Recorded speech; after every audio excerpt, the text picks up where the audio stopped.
Today, I've prepared the biography of Lionel Messi. Before you fall asleep, make sure to tell us from where you're listening and what time it is. Now, calm down and listen to the story while falling asleep. I'm wishing you a cozy and comfortable night.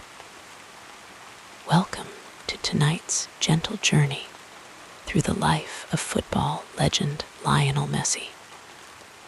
As you settle deeper into your pillow, allow your breathing to slow while we explore the remarkable path of a boy from Rosario, Argentina, who would become one of the greatest athletes the world has ever known.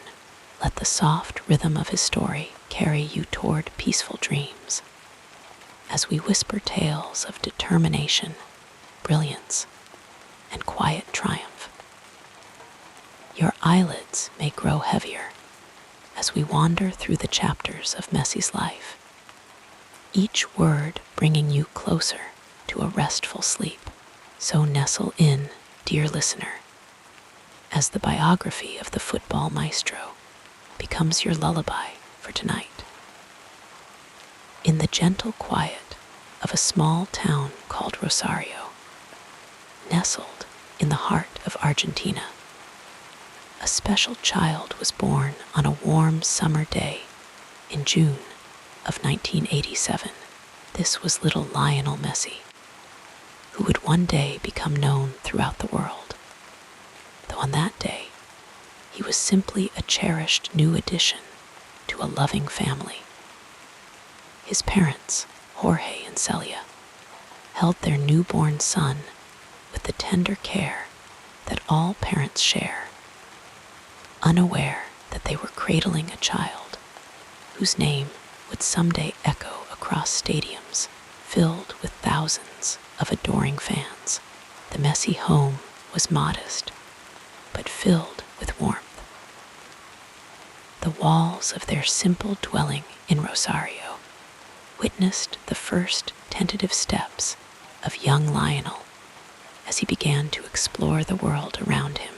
The neighborhood where the Messis lived was like many in Argentina during the late 1980s, a place where children played freely in the streets, where the aroma of homemade empanadas wafted through open windows, and where the sound of laughter mingled with the distant cheers from football matches being played in makeshift fields. Lionel was not an only child. He grew up alongside his brothers, Rodrigo and Macias, and his sister Maria Sol.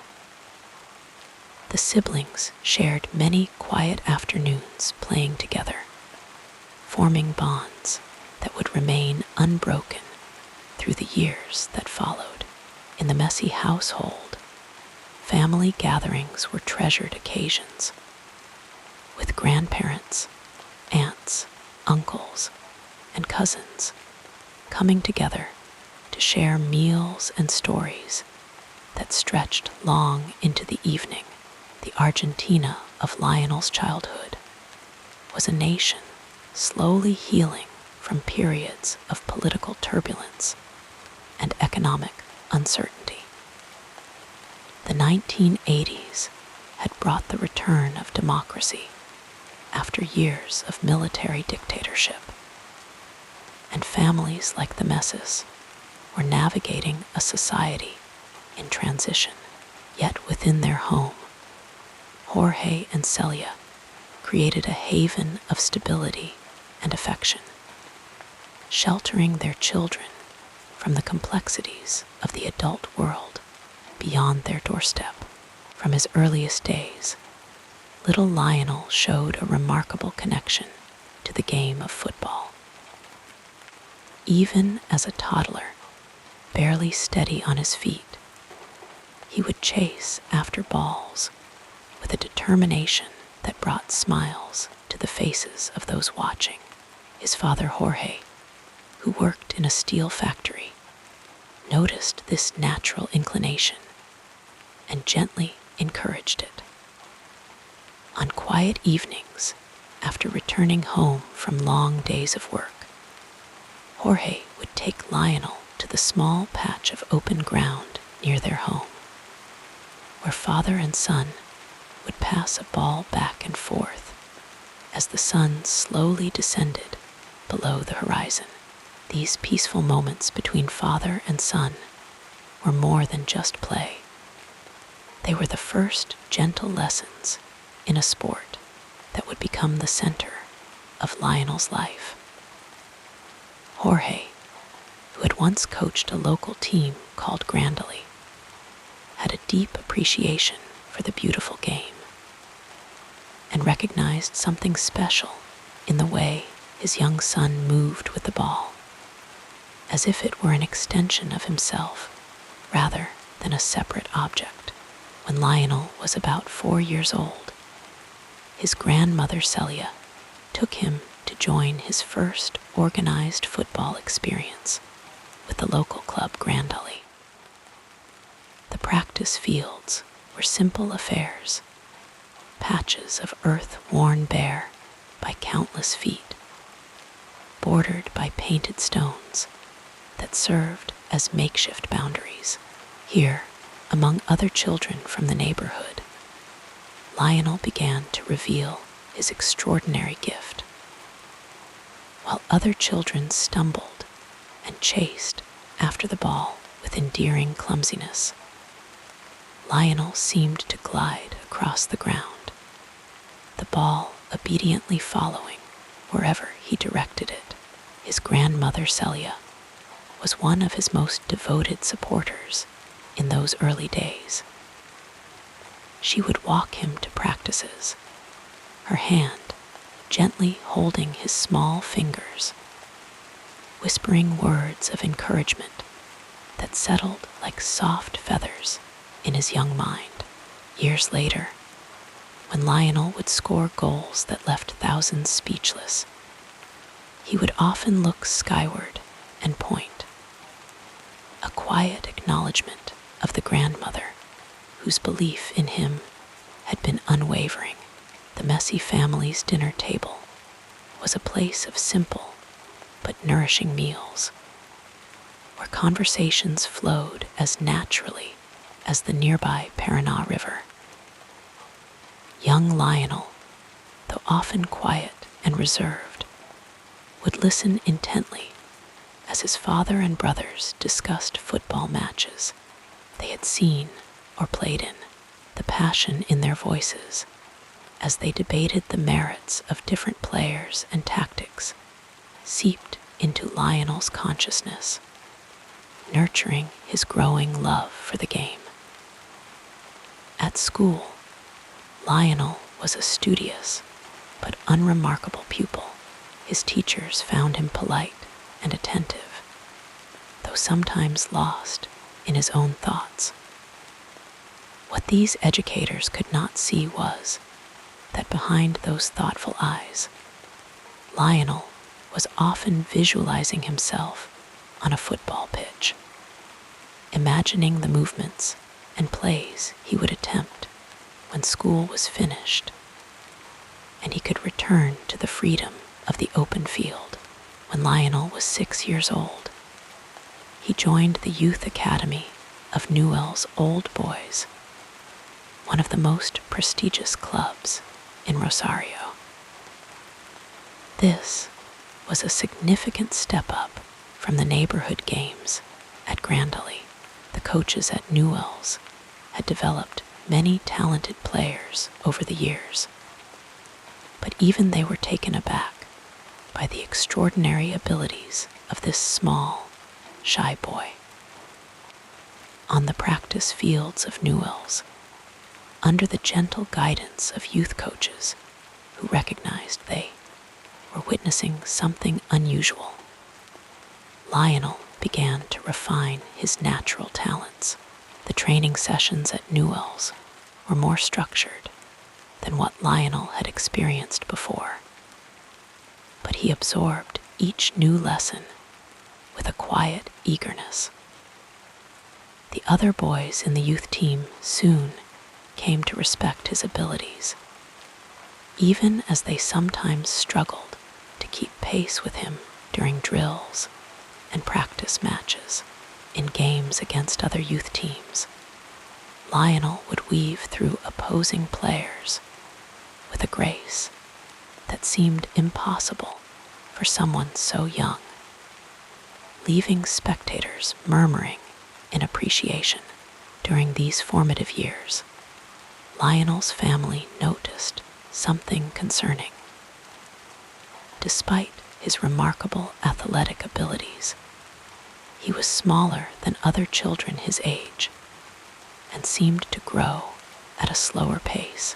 Initial visits to local doctors brought puzzling results, and a cloud of worry began to gather over the Messi household. Eventually, after multiple consultations, Lionel was diagnosed with a growth hormone deficiency that required regular treatment to address. This diagnosis came as a heavy burden to the Messi family. The treatment Lionel needed was expensive, far beyond what Jorge could afford on his factory worker's salary. The family's health insurance covered the treatment for a time, but there were increasingly worrying signs that this support might not continue indefinitely. In the quiet of their home, after the children had gone to bed, Jorge and Celia would sit at the kitchen table, speaking in hushed tones about their concern for their son's future. Despite these worries, life continued its gentle rhythm. Lionel divided his time between school, football practice, and the simple pleasures of childhood. He enjoyed animated television shows, played video games with his brothers, and occasionally joined neighborhood children in improvised games that lasted until mothers called their children home as evening shadows lengthened across the streets of Rosario. Lionel's bedroom was a sanctuary of childhood dreams. Posters of football stars adorned the walls, and a small collection of trophies from local youth tournaments sat proudly on a shelf. At night, as the sounds of the neighborhood gradually quieted, he would fall asleep to thoughts of one day playing in the great stadiums he had seen on television. Perhaps even wearing the blue and white striped jersey of Argentina's national team. The pivotal moment in young Lionel's life came when he was approaching his 13th birthday. Representatives from FC Barcelona, one of the most storied clubs in European football, had heard whispers of a phenomenally talented boy in Rosario. Carlos Sach, the sporting director of Barcelona at the time, arranged to see Lionel play.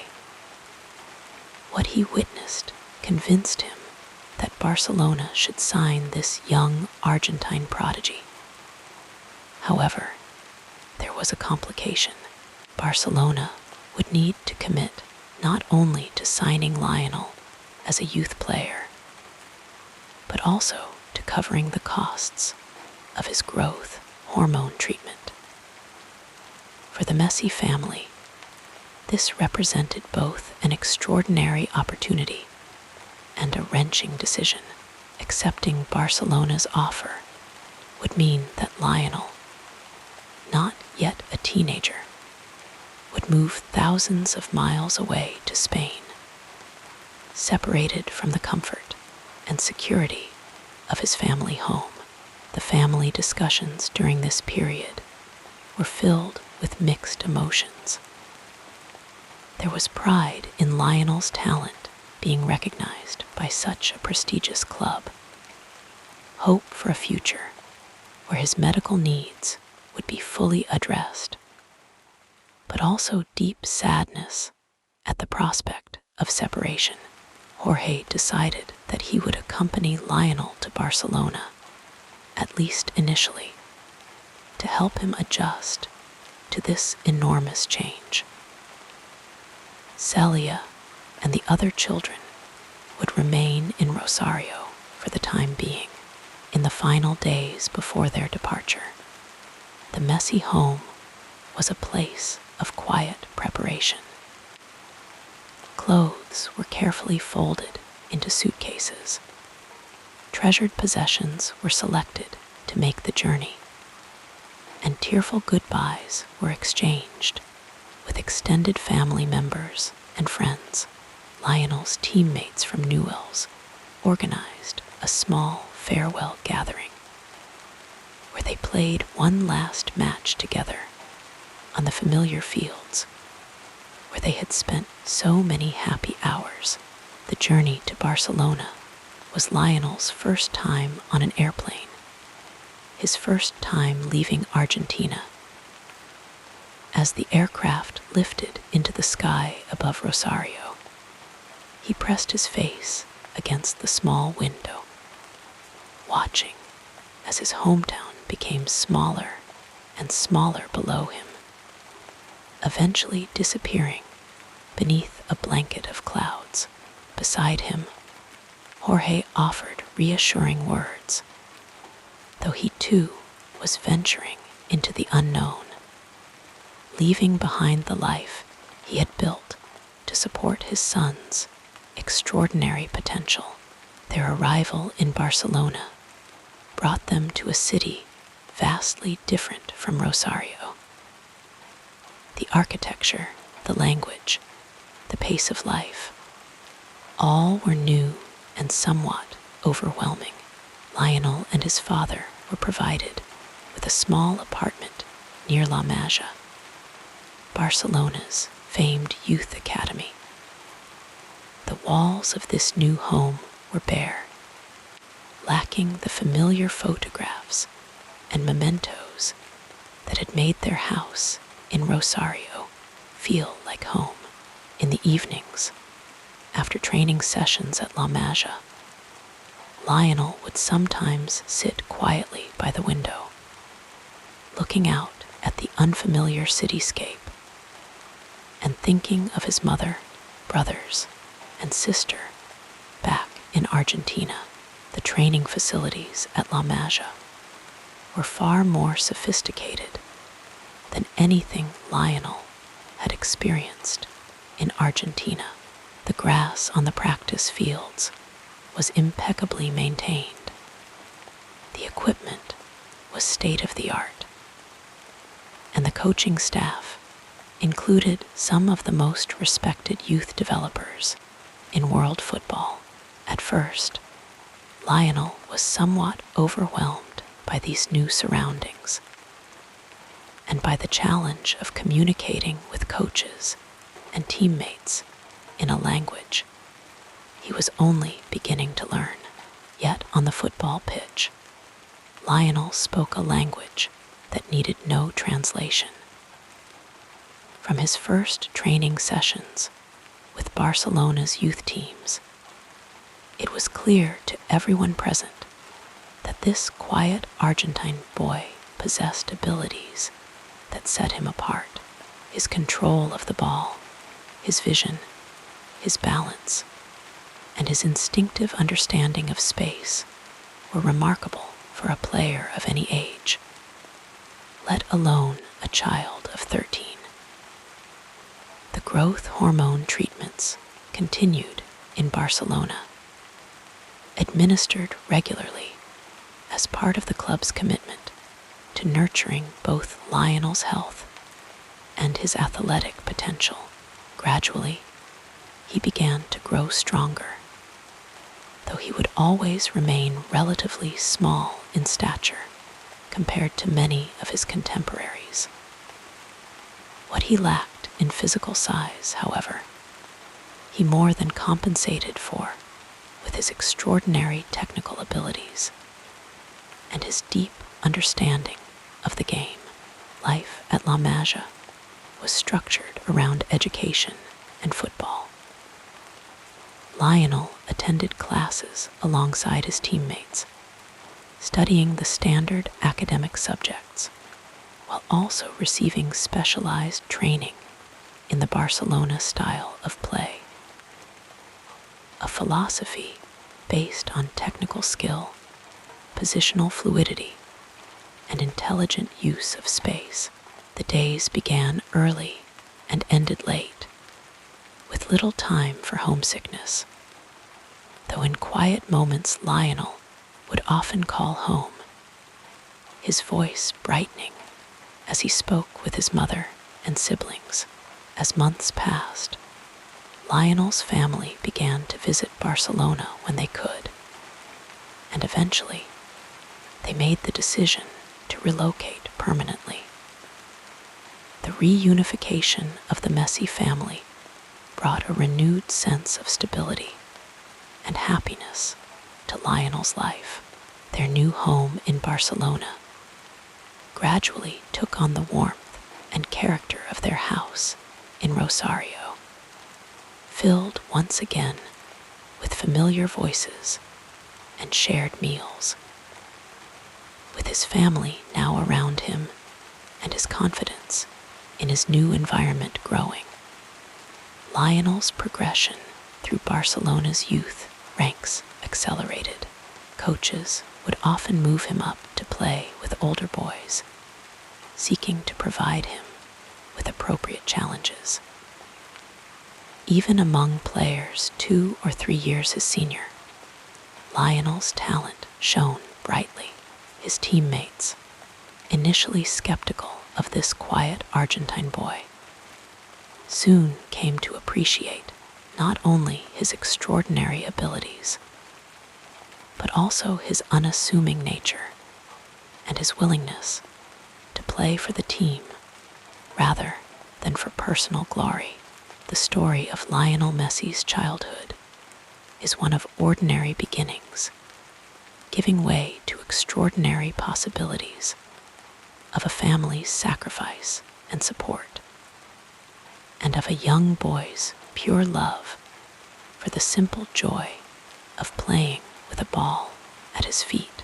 From the streets of Rosario to the hallowed training grounds of FC Barcelona, his journey was guided by the gentle hands of those who recognized his gift and nurtured it with patience and care. As we drift into sleep, we might imagine young Lionel, ball at his feet, moving with that effortless grace that would one day captivate the world. His path illuminated by the unwavering love of those who believed in him long before his name became legend. Let us drift further into the story as we explore the next part of this fascinating journey. In the gentle light of a South American dusk, in a modest neighborhood called Las Heras in Rosario, Argentina, the Messi family story quietly unfolds across generations. The tale begins not with fame or fortune, but with the simple journey of Italian immigrants seeking a new beginning. Lionel Messi's ancestral roots stretch back to the northern Italian region of Marche, from a small town called Recanati, where his great-grandfather, Angelo Messi, lived before setting sail for the promising shores of Argentina in 1883. The Messi family carried with them across the Atlantic Ocean not just their belongings, but traditions, recipes, and ways of seeing the world that would be passed down through the generations. They brought the melodic Italian language that would occasionally flavor the Spanish spoken in their home, creating a gentle linguistic blend that surrounded young Lionel in his earliest years. The soft cadence of these blended languages formed the soundtrack of his childhood, along with the ever-present sounds of neighborhood children playing in the streets. Celia Maria Cuccittini, Lionel's mother, came from a family with Italian roots as well, her ancestors having arrived from Italy to settle in the fertile lands of Argentina. The Cuccittini family brought with them culinary traditions that would become central to family gatherings. The art of making pasta by hand, the patient simmering of sauces, the careful preparation of milances that would become young Lionel's favorite meal. These dishes were more than food. They were connections to a heritage, prepared with loving hands, and shared around tables where stories flowed as freely as the mate tea that was passed from person to person. Jorge Messi, Lionel's father, worked in a steel factory, his hands bearing the honest calluses of manual labor. He was a man of simple pleasures who found joy in weekend asados, the traditional Argentine barbecues where meat slowly cooked over open flames while family gathered around, sharing stories and strengthening bonds. Jorge carried with him the working-class values of his own father, a factory worker too, who had taught him that dignity comes from honest work, and that family must always come first. In the Messi household, these Italian-Argentine traditions blended seamlessly. Sunday afternoons often found the extended family gathered together, the air filled with the comforting aromas of cooking and the gentle murmur of conversations that drifted from kitchen to living room.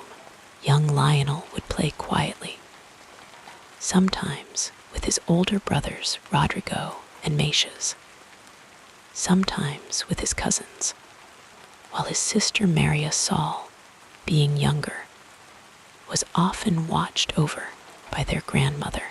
This grandmother, Lionel's maternal abuela, was a repository of family history, her memory holding stories that stretched back decades. On quiet evenings, she would sometimes tell the children about their ancestors' journey across the ocean, about the courage it took to leave everything familiar behind. She spoke of the hardships they faced, but also of the determination that carried them through. In her soft, weathered voice, she wove tales of family resilience that settled into young Lionel's consciousness like gentle seeds.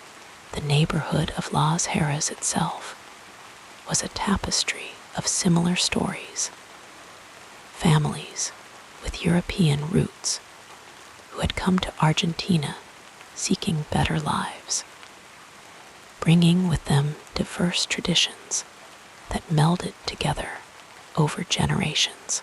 The streets where Lionel first kicked a ball were shared spaces where children from Italian, Spanish, and indigenous backgrounds played together, their differences less important than their shared love of games and laughter. From his earliest years, Lionel was surrounded by the rhythms of everyday working-class Argentine life. The family's home was modest but warm, filled with photographs that chronicled generations, sepia-toned images of great-grandparents in their Italian villages, black and white photos of grandparents as young adults in Rosario, color snapshots of family celebrations where the resemblance between generations could be clearly traced in the shape of eyes, in the curve of smiles. The Messi family observed the gentle cycle of cultural traditions throughout the year. Christmas brought special preparations.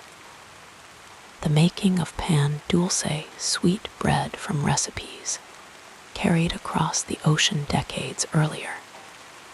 The careful arrangement of the nativity scene that had been handed down through generations. New Year's Eve meant wearing white clothes for good luck, eating 12 grapes at midnight, one for each month of good fortune in the coming year, and the children being allowed to stay up late to watch the fireworks illuminate the Rosario sky. During Easter, the family would gather to make traditional pastries, the kitchen becoming a place of flour-dusted cooperation, as recipes were followed without needing to be written down. The knowledge living in the hands and memories of the older women who guided younger ones in continuing these practices.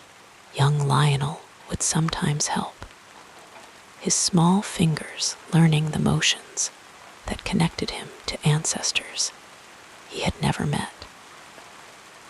The family also embraced the uniquely Argentine tradition of mate drinking, the ritual preparation of the bitter herbal tea, served in a hollowed gourd and sipped through a metal straw called a bombilla. This practice, with its origins in indigenous Guarani culture, had been adopted by all Argentines regardless of their ancestral origins.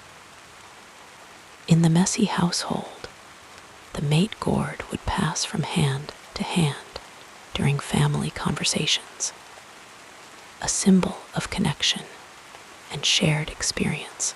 Football, of course, was woven deeply into the fabric of this cultural tapestry. In Argentina, the sport is more than a game. It is a passion that transcends social boundaries, a common language spoken across differences of class and origin. Jorge Messi had played amateur football in his youth, and he passed this love to his sons. But it was in Lionel that this inherited passion found its purest expression. When Lionel was just 3 years old, his grandmother Celia noticed something remarkable in the way the small boy moved with a ball. There was a natural grace, an intuitive understanding that seemed to come from somewhere deep within him. She became his first advocate, gently insisting to other family members, "You must do something about this child." Her words, spoken with the quiet certainty of someone who had seen many children grow and develop over decades, would prove prophetic. By age 5, Lionel had joined Grandally, a local club coached by his father. The dusty fields where he first played organized football were humble spaces, far removed from the manicured pitches he would later grace. But it was here, among neighborhood children, under the watchful eye of his father, that the foundations of his extraordinary career were laid. Jorge did not push his son with harsh demands. Instead, he created an environment where Lionel's natural joy in playing could flourish. The family's support extended beyond just encouraging Lionel's football.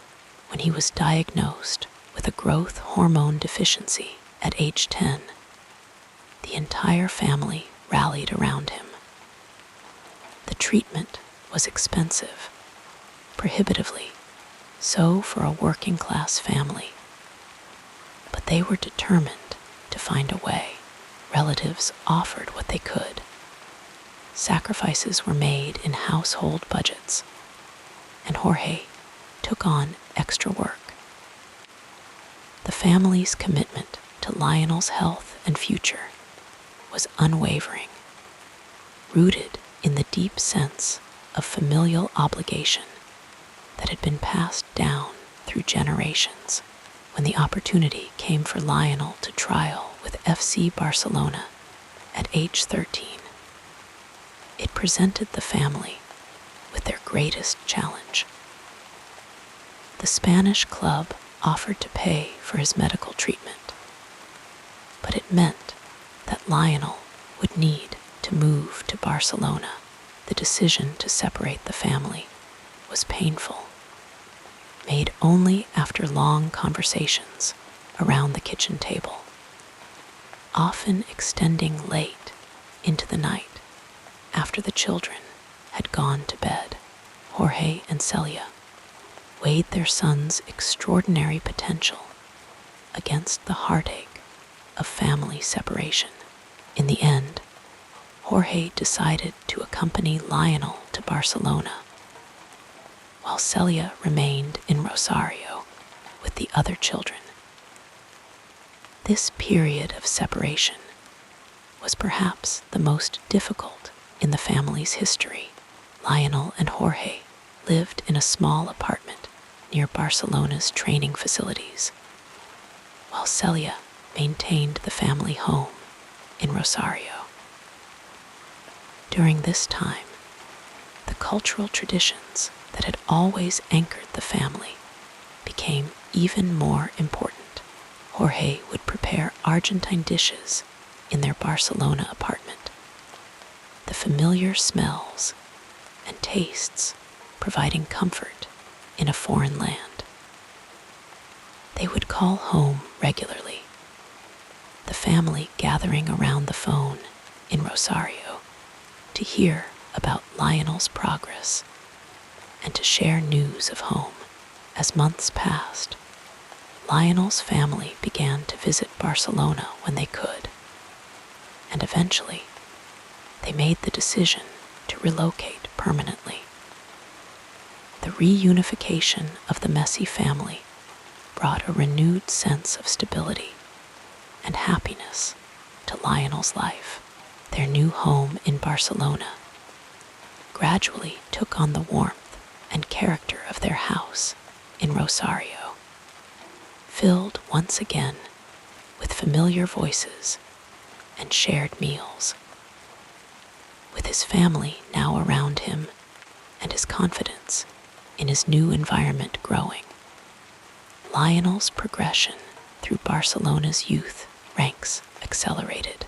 Coaches would often move him up to play with older boys, seeking to provide him with appropriate challenges. Even among players 2 or 3 years his senior, Lionel's talent shone brightly. His teammates, initially skeptical of this quiet Argentine boy, soon came to appreciate not only his extraordinary abilities, but also his unassuming nature and his willingness to play for the team rather than for personal glory. Throughout these years of transition and growth, the Messi family maintained their cultural practices, creating a little piece of Argentina in their Barcelona home. They celebrated Argentine holidays, prepared traditional foods, and kept alive the stories of their heritage. This cultural continuity provided Lionel with a stable foundation as he adapted to his new life, a quiet reminder of who he was and where he came from. As Lionel's star began to rise in the football world, his family remained his anchor, keeping him connected to the values of humility and hard work that had been passed down through generations. Success did not change the essential nature of their family gatherings. which remained centered around simple pleasures. Good food, conversation, and the companionship of loved ones. In time, Lionel would create his own family, marrying his childhood sweetheart, Antela Ricazzo, who also came from Rosario and understood the cultural context that had shaped him. Together, they would have children who would represent a new generation of the Messi family, heirs to a rich cultural heritage that blended Italian ancestry, Argentine national identity, and now, experiences from their life in Spain and beyond. The story of Lionel Messi's family is, at its heart, a story of ordinary people facing extraordinary circumstances with grace and resilience.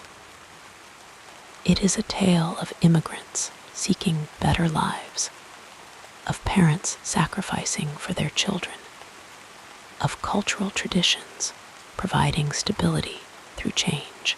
As we drift toward sleep, we might imagine the quiet evenings in that Rosario home, where a family's love and belief helped nurture not only one of the greatest football talents the world has ever seen, but also a person of remarkable humility and devotion to family, qualities that perhaps represent the most meaningful inheritance of all.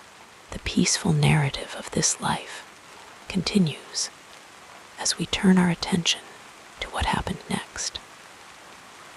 In the quiet, humble neighborhood of La Bajada in Rosario, Argentina, a young Lionel Messi story began to unfold beneath skies that stretched endlessly above the modest homes that lined the streets. The neighborhood, neither affluent nor impoverished, was a place where families lived in close proximity, their lives intertwining like the branches of the old trees that provided patches of shade against the Argentine sun.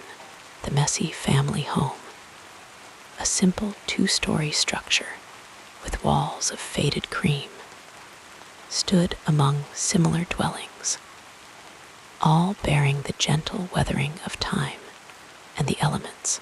The mornings in Rosario would begin with the soft, golden light filtering through curtains, the distant sounds of the city slowly awakening. The air carried the aroma of freshly baked bread from local panaderias, mingling with the earthy scent of yerba mate being prepared in countless kitchens. In the Messi household, these morning rituals would unfold with a comforting predictability. The quiet murmur of conversation, the clinking of cups and plates, the occasional laughter of children preparing for school or play. The streets of La Bajada were not paved with gold, but with worn concrete that had witnessed generations of children's games. These streets became young Lionel's first football pitches, where his small feet would begin to work magic with any spherical object he could find. The sound of a ball being kicked against walls, the excited voices of children calling for passes, the occasional breaking of glass followed by hasty retreats. These were the soundtrack of neighborhood childhoods in Rosario. As the day would progress, the neighborhood would settle into its rhythm. Women might gather to talk while watching over playing children. Men returning from work would stop to exchange news or debate the performance of Newell's Old Boys or Rosario Central. The two football teams that divided the city's loyalties. The Messi family, with their Italian heritage reflected in their name and cooking traditions, were part of this tapestry of daily life, neither standing out nor fading into obscurity. The natural surroundings of Rosario offered a backdrop of gentle beauty to this childhood. The Paraná River, wide and majestic, flowed not far from where young Lionel played. On special occasions, families might visit its banks, where the water moved with a hypnotic constancy, its surface catching the light in thousands of tiny, dancing reflections. The river represented both a boundary and a connection to the wider world, carrying ships and goods to and from this inland port city. The changing seasons brought their own textures to life in Rosario. Summers were long and warm, with cicadas creating a pulsing backdrop of sound that seemed to rise and fall with the heat of the day. During these months, children like Lionel would play until the last possible moment before darkness fell, their shadows stretching longer and longer across the ground as the sun descended. The evenings would bring a gentle cooling. Windows would open to catch any breeze, and families might sit outside, conversations flowing as easily as the mate that was passed from hand to hand. Autumn painted the city in more subdued tones, with certain trees shedding their leaves to create carpets of russet and gold on the ground. The air would carry a slight chill in the mornings and evenings, wrapping around the neighborhood like a light blanket. Winter brought cooler temperatures, though rarely extreme, and rain that would transform the dusty patches where children played into muddy expanses that somehow made football even more entertaining, if considerably messier. Spring would return with an explosion of jacaranda blooms, painting parts of the city in vibrant purple, a natural celebration that seemed to lift spirits and energy levels throughout Rosario.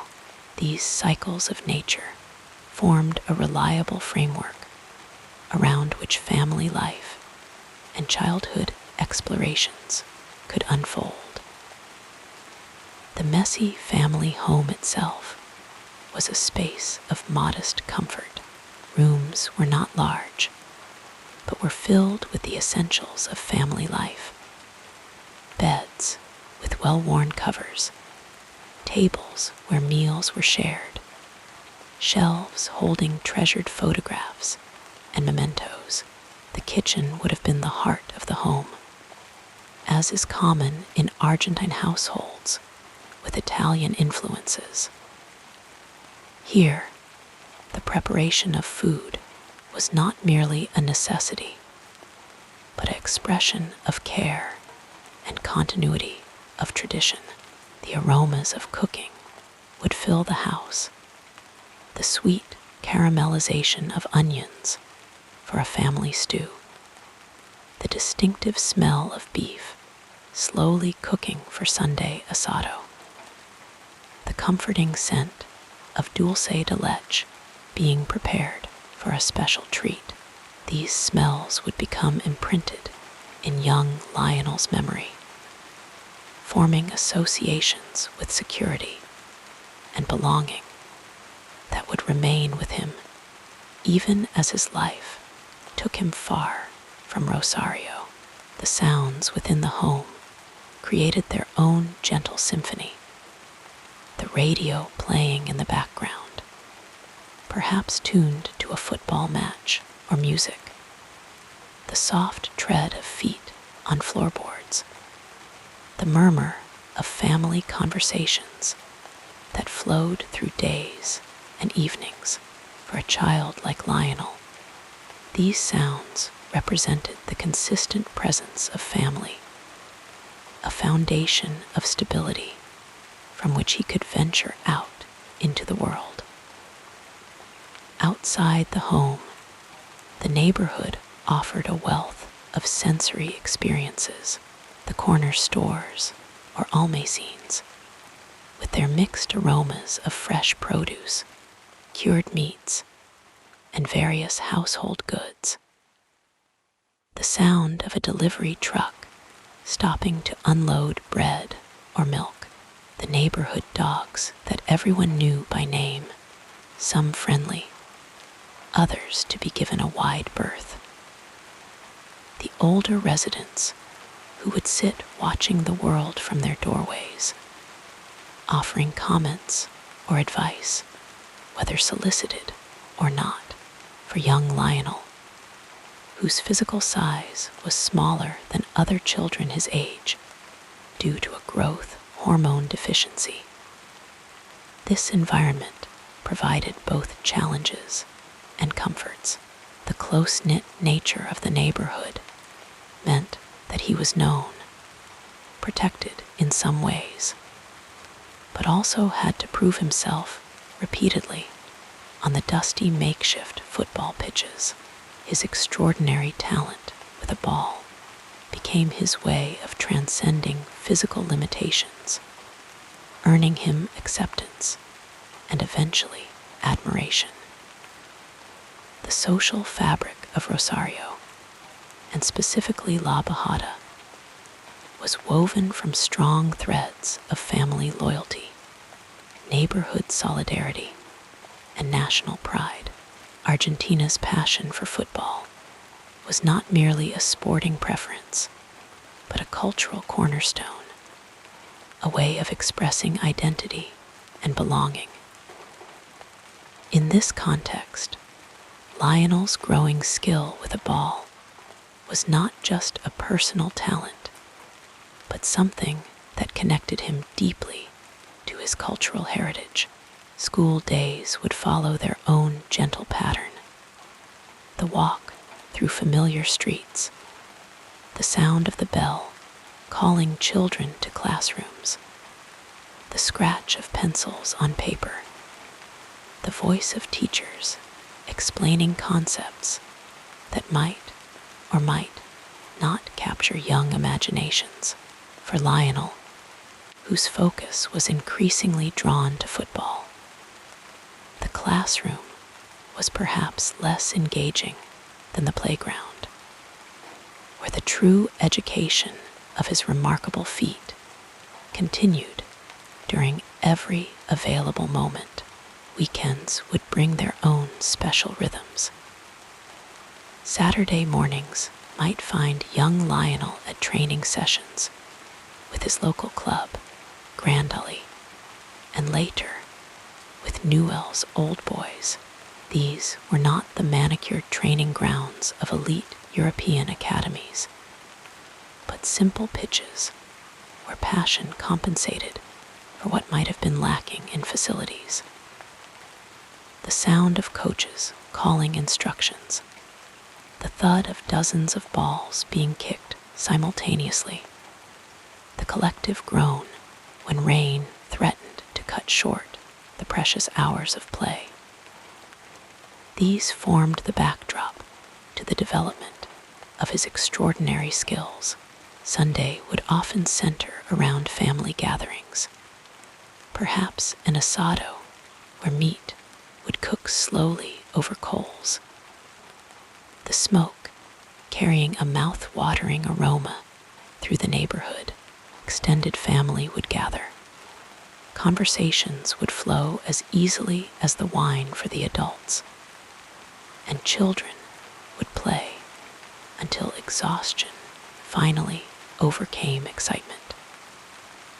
These gatherings reinforced the sense of belonging, of being part of something larger than oneself, a lesson that would stay with Lionel even as his exceptional talent began to set him apart.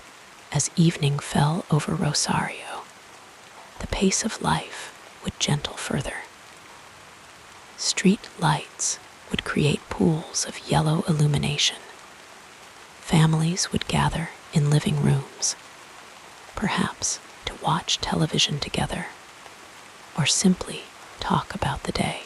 The distant sounds of the city would fade, replaced by the chorus of night insects and the occasional barking of dogs. Stars would appear in the sky above La Bajada, the same stars that shone over the great football stadiums of the world, where, unbeknownst to anyone, this small boy would one day perform his magic. The physical environment of Lionel Messi's childhood, with its modest comforts and limitations, helped shape his character in profound ways. The need to navigate the sometimes rough terrain of neighborhood football games developed not only his extraordinary ball control, but also a resilience that would serve him well when facing challenges.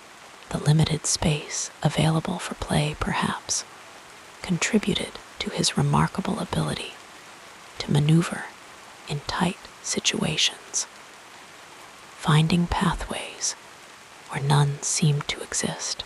The social environment, with its emphasis on family loyalty and community connections, instilled values that would remain evident throughout his career.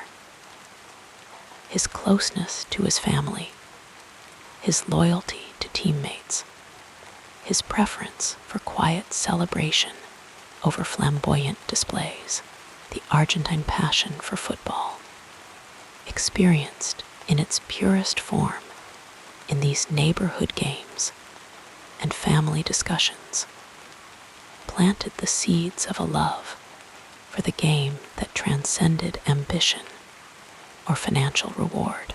As you relax deeper, let us now softly explore the next chapter of this soothing biography.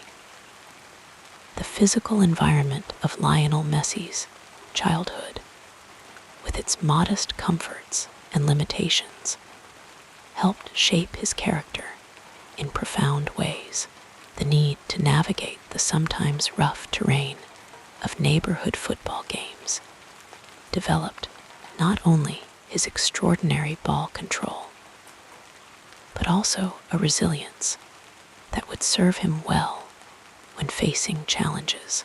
The limited space available for play perhaps contributed to his remarkable ability to maneuver in tight situations, finding pathways where none seemed to exist.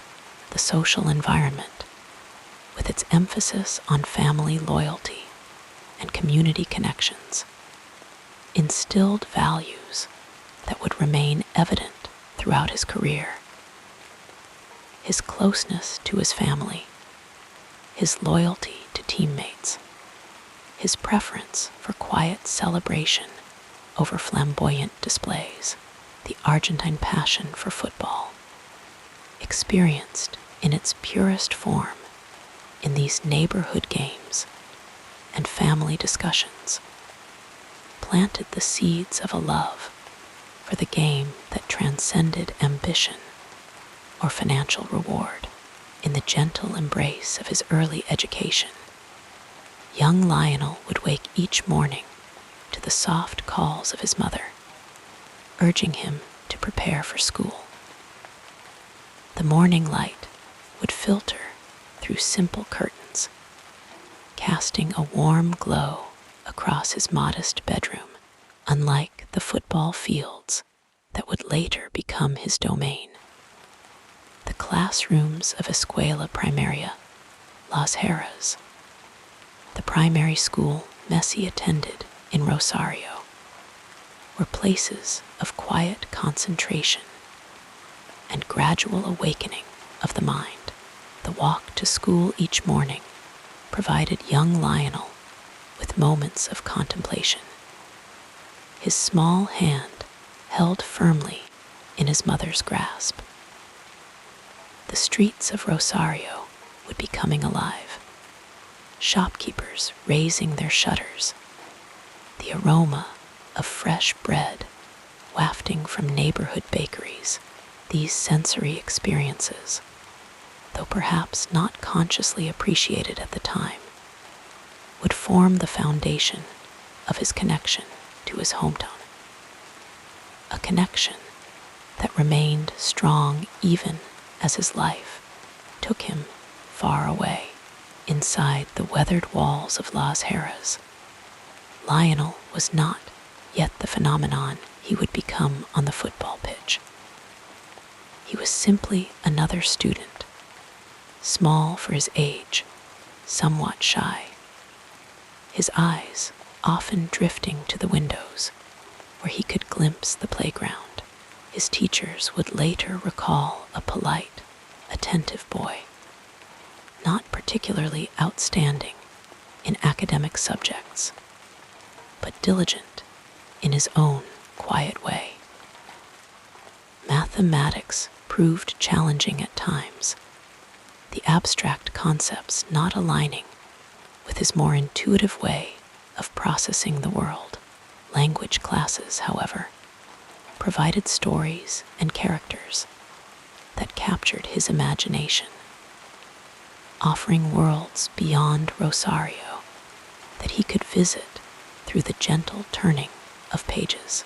The rhythm of the school day provided structure, a counterbalance to the free-flowing creativity of afternoon football games. Morning lessons in arithmetic would see him carefully forming numbers in his notebook, his small hand gripping the pencil with the same intensity he would later apply to controlling a football. History lessons introduced him to Argentine heroes like José de San Martin and Manuel Belgrano, figures whose courage and determination would unconsciously inform his own approach to challenges. Science classes opened windows to the natural world, explaining the physics of motion that he was already intuitively mastering with every dribble and feint on the dusty neighborhood pitches.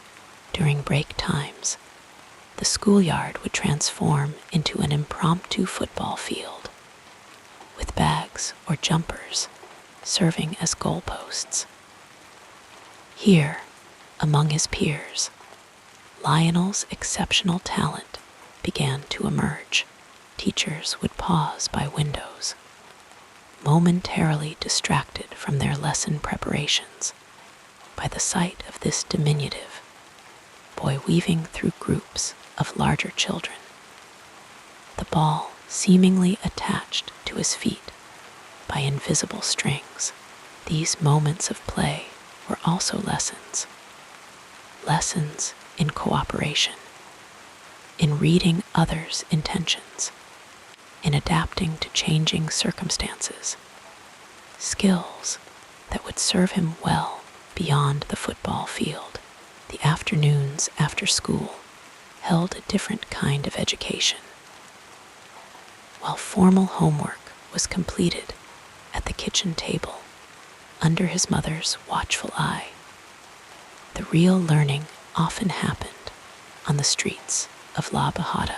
Here, under the guidance of his father Jorge and his older brothers, Lionel absorbed the fundamentals of football.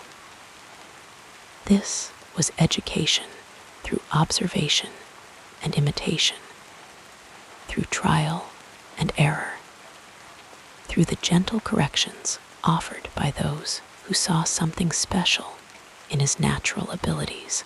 His father Jorge, a factory worker with a passion for the game, became his first true coach. In the fading light of Argentine evenings, Jorge would demonstrate techniques, his weathered hands guiding Lionel's smaller ones to the correct position on the ball. These quiet lessons, delivered without pressure or expectation, allowed Lionel's natural talent to unfold at its own pace, like a flower gradually opening to the sun. His brothers, Rodrigo and Matias, and his cousins provided both competition and companionship. These older boys did not ease their play for their younger relative. Instead, they challenged him to keep up, to think faster, to develop the agility and quick decision-making that would later become his hallmark. When he fell, as all children do, they would not rush to comfort him, but would wait expectantly for him to rise again. Another lesson in resilience that would serve him well in the years to come. The neighborhood itself became a classroom without walls. The uneven surfaces of La Bajada streets and vacant lots taught him to control the ball under varying conditions. The need to play in confined spaces, between parked cars, or in narrow alleyways, developed his close control and ability to change direction in an instant. The occasional games against children from neighboring areas introduced him to different styles of play, expanding his understanding of the game's possibilities. As evenings settled over these impromptu football sessions, Lionel would often linger, reluctant to relinquish the ball, even as others drifted home for dinner. In these solitary moments, illuminated by streetlights casting long shadows, he would practice the moves he had observed during the day, repeating them until they became second nature, until the ball responded to his touch as naturally as his own limbs. The intellectual development of Lionel Messi cannot be measured by conventional academic standards. His was an intelligence attuned to space and movement, to the unspoken language of the body, to the complex geometry of a football pitch.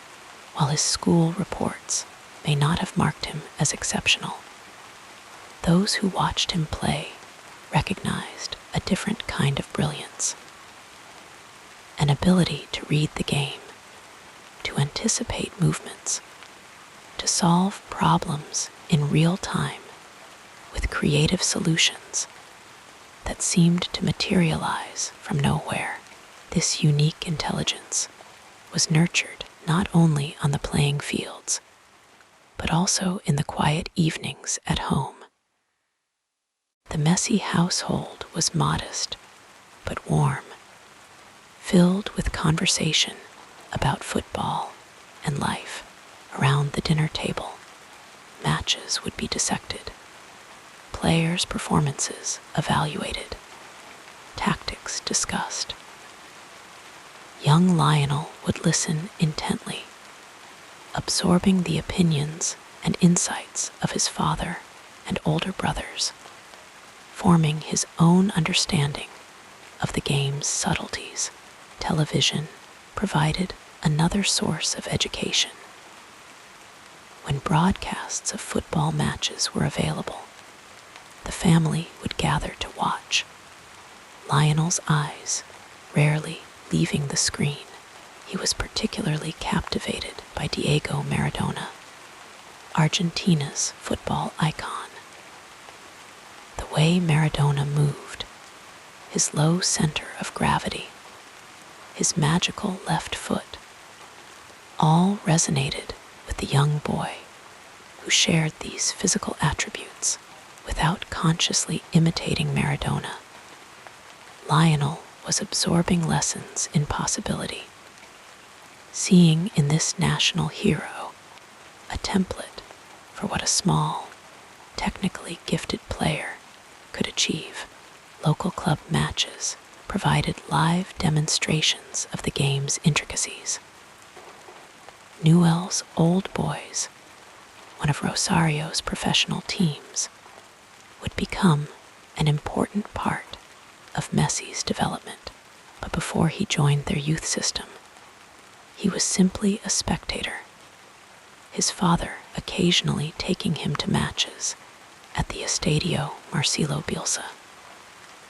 The roar of the crowd, the ebb and flow of the game, the individual moments of skill, all of these experiences were shaping his understanding of football as both art and science.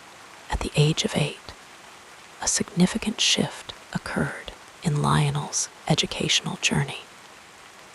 His extraordinary talent had not gone unnoticed, and he was invited to join the youth academy at Newell's Old Boys. This marked the beginning of a more structured approach to his football education, with regular training sessions conducted by qualified coaches. The dusty neighborhood games continued, but they were now supplemented by technical drills, tactical discussions, and organized matches against other youth teams. At Newell's, Lionel encountered his first formal football mentors. These coaches recognized the unique talent before them and sought to nurture it without constraining it. They provided the technical foundation, proper passing technique, shooting mechanics, defensive positioning, while allowing space for his natural creativity to flourish. This balance between structure and freedom would prove crucial in his development, preventing his distinctive style from being coached out of him in favor of more conventional approaches. The youth teams at Newell's provided Lionel with his first experience of being part of a formal squad, of understanding his role within a larger unit. Here, he began to develop the team awareness that would complement his individual brilliance, learning when to dribble and when to pass, how to create space for teammates, how to time his runs to receive the ball in advantageous positions. These lessons were absorbed gradually through practice and play, becoming instinctive rather than calculated. During these formative years, a challenge emerged that would significantly impact Lionel's life and career. At the age of 10, he was diagnosed with a growth hormone deficiency. This condition, which would limit his physical development without treatment, presented both a medical and financial challenge for the Messi family. The expensive hormone treatments were beyond their means, creating a situation where Lionel's health and potentially his football future hung in the balance. This period of uncertainty contained its own lessons in patience, in hope, in facing circumstances beyond one's control. While adults worried about treatments and costs, Lionel continued to play. His body may have been smaller than his peers, but his talent continued to grow. The ball remained his constant companion, his understanding of the game deepening even as concerns about his physical development cast shadows over his future. The resolution to this challenge would come from an unexpected source and would alter the course of Lionel's education in ways no one could have anticipated. Representatives from FC Barcelona, having heard of this prodigious talent in Rosario, arranged to watch him play, impressed by what they saw. They offered not only a place in their renowned youth academy, La Masia, but also to cover the costs of his medical treatment. At the age of 13, Lionel Messi would leave the familiar streets of Rosario for Barcelona, exchanging one educational environment for another very different one. La Masia represented a new chapter in Lionel's development, both as a footballer and as a person. This famed academy, with its emphasis on technical skill, positional awareness, and the philosophy of total football, provided a sophisticated framework for his natural abilities. Here, under the guidance of coaches steeped in the Barcelona tradition, his understanding of the game expanded and deepened. The intuitive movements he had developed on the streets of Rosario were now complemented by tactical concepts and strategic thinking. The transition was not without challenges.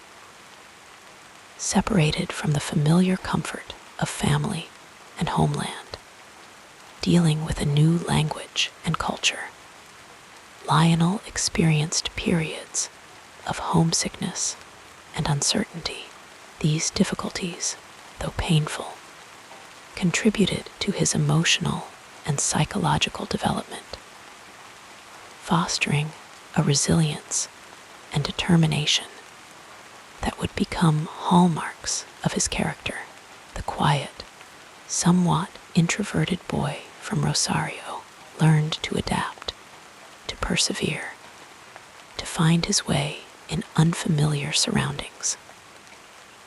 Academically, Lionel continued his formal education alongside his football development, attending classes arranged by the club. While never the most enthusiastic student of traditional subjects, he applied himself sufficiently to meet requirements, his focus remaining primarily on his development as a footballer. The structured environment of La Masia ensured that his educational needs were addressed, even as his exceptional talent marked him for an unusual career path. As the gentle years of childhood gave way to adolescence, Lionel's progression through Barcelona's youth ranks accelerated. His technical skills, tactical understanding, and natural creativity set him apart even in this rarefied environment of selected talents. Coaches began to recognize that they were witnessing the development of a player who might one day stand among the very best, his education on and off the pitch shaping him into not just a skilled performer, but a thoughtful interpreter of the game. The culmination of this educational journey would come earlier than anyone might have expected. At 16, still physically smaller than most of his contemporaries, despite the hormone treatments, Lionel made his first team debut for Barcelona. The lessons learned in Rosario streets, in Newell's youth teams, and in the classrooms and training pitches of La Masia had prepared him for this moment, the beginning of a professional career that would redefine what was possible on a football field. As we reflect on the educational path that shaped Lionel Messi, we see not the conventional trajectory of academic achievement, but something perhaps more profound: the development of a unique intelligence, an understanding of space and movement, a creative approach to problem solving, all nurtured by environments that recognized and valued his distinctive gifts, from the dusty streets of La Bajada to the manicured pitches of La Maja. Each setting contributed to the formation of not just a footballer, but an artist whose medium was the beautiful game itself. Our soothing biography continues with a look at the next important period in this incredible life. The story of Lionel Messi is not just one of individual brilliance, but of relationships carefully woven into the fabric of his life, each thread adding depth, wisdom, and warmth to his journey. From the very beginning, there were guiding hands and kind voices that shaped his path, helping him navigate the challenges of a young boy with extraordinary talent, but also fragile beginnings. One of the first and most enduring influences in Lionel's life was his grandmother, Celia. She was the one who first took him to play football as a small child, watching with quiet pride as he darted between older boys on the dusty pitches of Rosario. It was she who convinced his first youth coach to let him play despite his small stature, whispering to him that he had something special. He would later say that she was always in his heart when he played. And even now, he points to the sky after scoring goals, a small tribute to her memory. Her belief in him was unconditional, a soft but unshakable foundation that stayed with him long after she was gone. Then there was his father, Jorge, a steady presence who balanced encouragement with practicality when Lionel's growth hormone deficiency threatened to derail his dreams.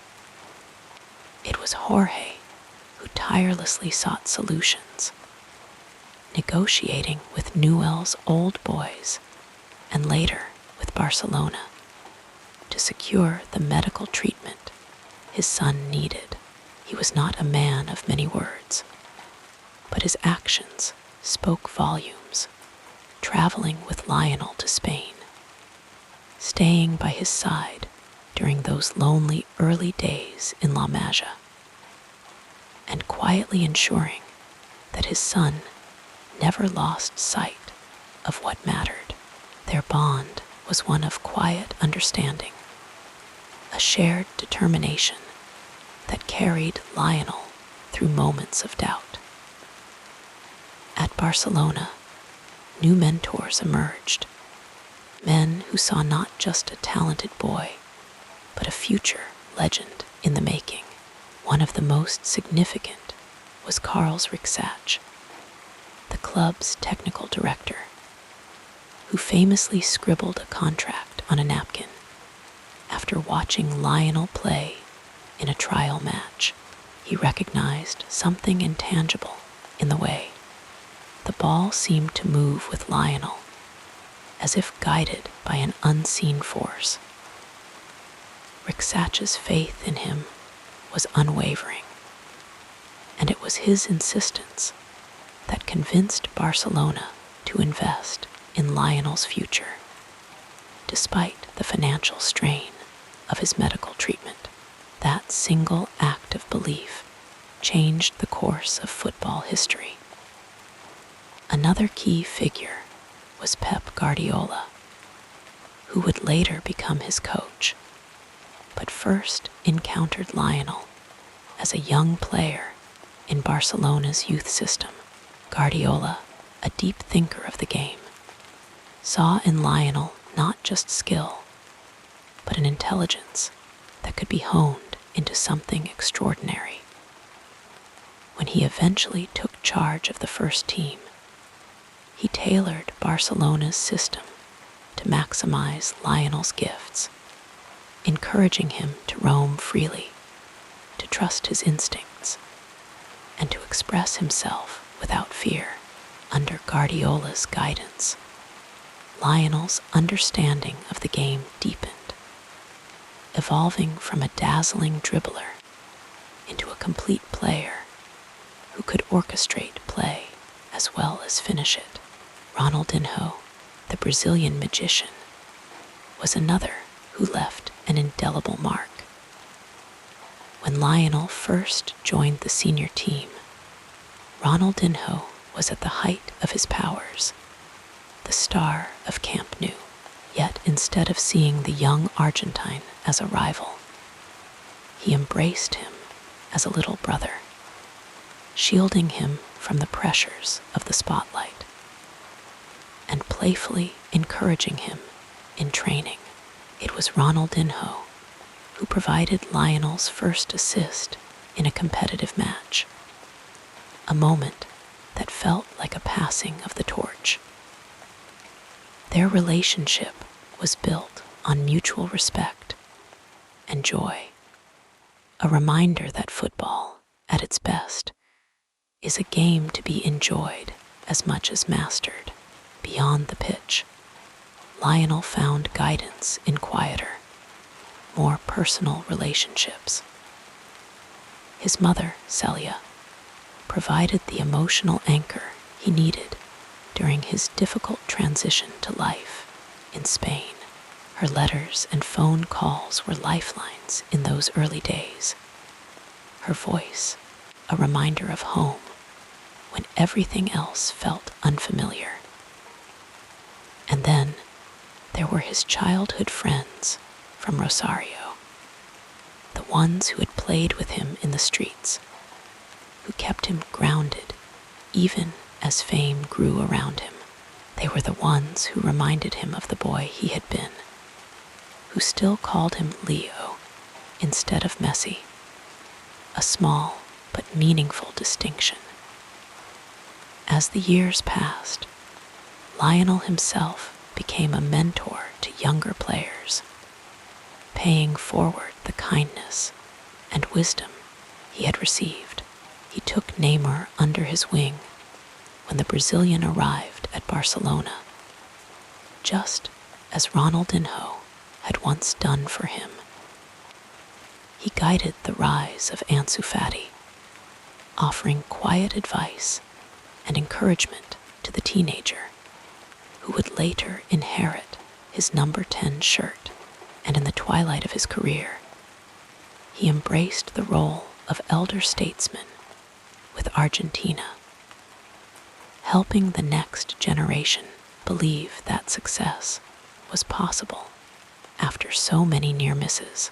Through it all, these relationships formed a quiet constellation around him, each one a point of light that helped guide his way. Some were fleeting, like the coaches who offered a crucial piece of advice at just the right moment.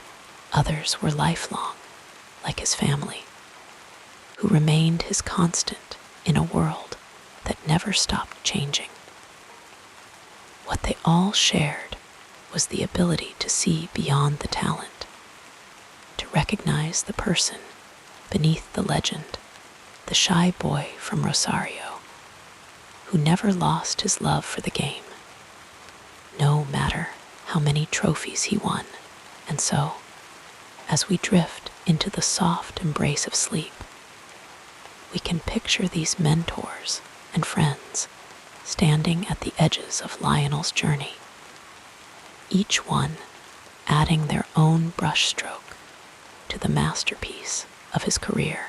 Their voices may have been quiet, their influence subtle, but together they helped shape not just a footballer, but a man who understood the value of gratitude, humility, and the bonds that make success meaningful. It is a comforting thought, a reminder that even the greatest among us do not rise alone. Let your mind float with these gentle recollections as we move forward in our story. Long before Lionel Messi became the guiding light for others. He was the one in need of guidance, a small boy with an enormous dream, navigating the winding path of his early career with quiet determination. His story begins in Rosario, Argentina, where the streets hummed with the rhythm of children kicking balls against cracked pavement, where the scent of freshly cut grass from neighborhood pitches mingled with the warm afternoon air. It was here, in this unassuming city, that a young Lionel first felt the pull of the game, his tiny feet dancing around older boys, his eyes always fixed on the ball, as if it were the only thing that mattered. From the very beginning, there were challenges. At the age of 11, Lionel was diagnosed with growth hormone deficiency, a condition that threatened to halt his budding career before it truly began. His family, though loving, struggled with the cost of treatment, the medical bills piling up like an insurmountable wall. But even then, there were those who saw something special in him, coaches who let him train despite his size, teammates who passed him the ball even when others doubted, and his grandmother, Celia, who would sit on the sidelines, her voice a steady whisper of encouragement as he wove through defenders twice his height. She was one of his first believers, and though she would not live to see his greatest triumphs, her presence remained a quiet force in his heart, a reminder of where he came from. Then came the moment that would change everything. At 13, Lionel traveled to Barcelona for a trial with the famed youth academy, La Masia. The city was a world away from Rosario, its towering architecture and bustling streets overwhelming for a boy who had never left Argentina. But on the pitch, none of that mattered. The ball still obeyed him, still moved as if it were an extension of his body. The coaches watched in silent amazement as this slight, shy boy darted past defenders with impossible ease, his touch so delicate, so precise, that it seemed he was playing a different game entirely. They knew they had found something rare, something extraordinary. And so, with a napkin yes, a simple napkin, they signed an agreement, a promise that Lionel would stay, that they would help him grow, both as a player and as a person. Those early years in Barcelona were not easy. He missed his family terribly, the ache of homesickness sharpened by the unfamiliar language, the strange food, the long nights in a dormitory far from home. But slowly he found his footing. The other boys at La Masia became his second family, their shared passion for the game bridging gaps of language and culture. Coaches like Tito Villanova and Pep Guardiola saw not just his talent, but his quiet work ethic, the way he stayed late after training, the way he listened with rapt attention to every piece of advice. They nurtured him, shielded him from early fame, allowed him to grow at his own pace. His professional debut came in 2004, a brief but electric appearance against RCD Espanyol. He was just 17, his face still round with youth, his steps quick and eager.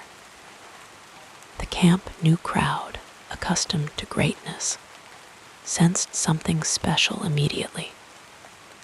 Every time he touched the ball, the murmurs grew, the anticipation building like a slow, gathering wave.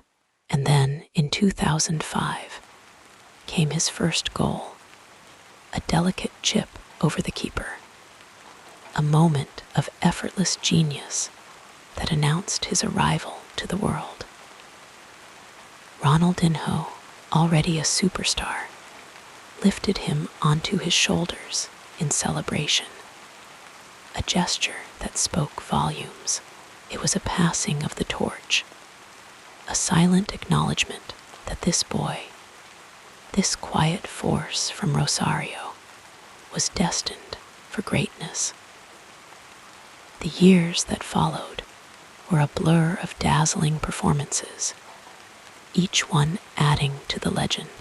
But beneath the accolades, the records, the trophies, Lionel remained the same humble boy who had once played for the love of the game alone. He never forgot the people who had helped him along the way, the coaches who had believed in him, the teammates who had stood by him, the family who had sacrificed for him.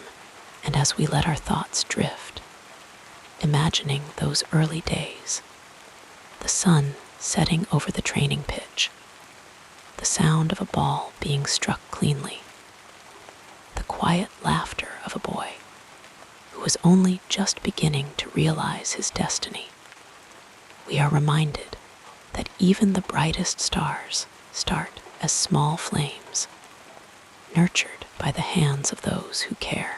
The world would soon come to know his name, to marvel at his brilliance. But in those first moments, there was only the game, the joy of playing, and the quiet certainty that this was where he belonged. And as sleep gently wraps around us, we can almost hear the distant echoes of those early matches, the cheers of a crowd just beginning to understand what they were witnessing, the soft, steady heartbeat of a legend in the making, drifting like clouds across the evening sky. We now move to the next part of this calming life story. As the seasons turned and the years unfolded, Lionel Messi's brilliance became not just a promise, but a living, breathing reality, woven into the very fabric of football history. His journey was one of quiet determination, where moments of genius stacked upon one another like the steady rise of a melody, each note more beautiful than the last. There were no grand declarations, no need for theatrics, only the ball at his feet, the grass beneath him, and a mind that saw the game in ways no one else could. The records began to fall like autumn leaves, one after another, each one a testament to his relentless consistency. In 2009, at just 22 years old, he helped Barcelona achieve something unprecedented, a historic treble, winning La Liga, the Copa del Rey, and the UEFA Champions League in a single season. That year, he also claimed his first Ballon d'Or, the first of many, as if the world had finally caught up to what those in Rosario had known all along. His partnership with Xavi and Iniesta was like poetry in motion, a dance of quick passes, sudden bursts of speed, and moments of breathtaking creativity. The way they moved together was effortless, as if they shared a single mind, a single heartbeat. And then there were the goals, so many goals, each one a story in itself.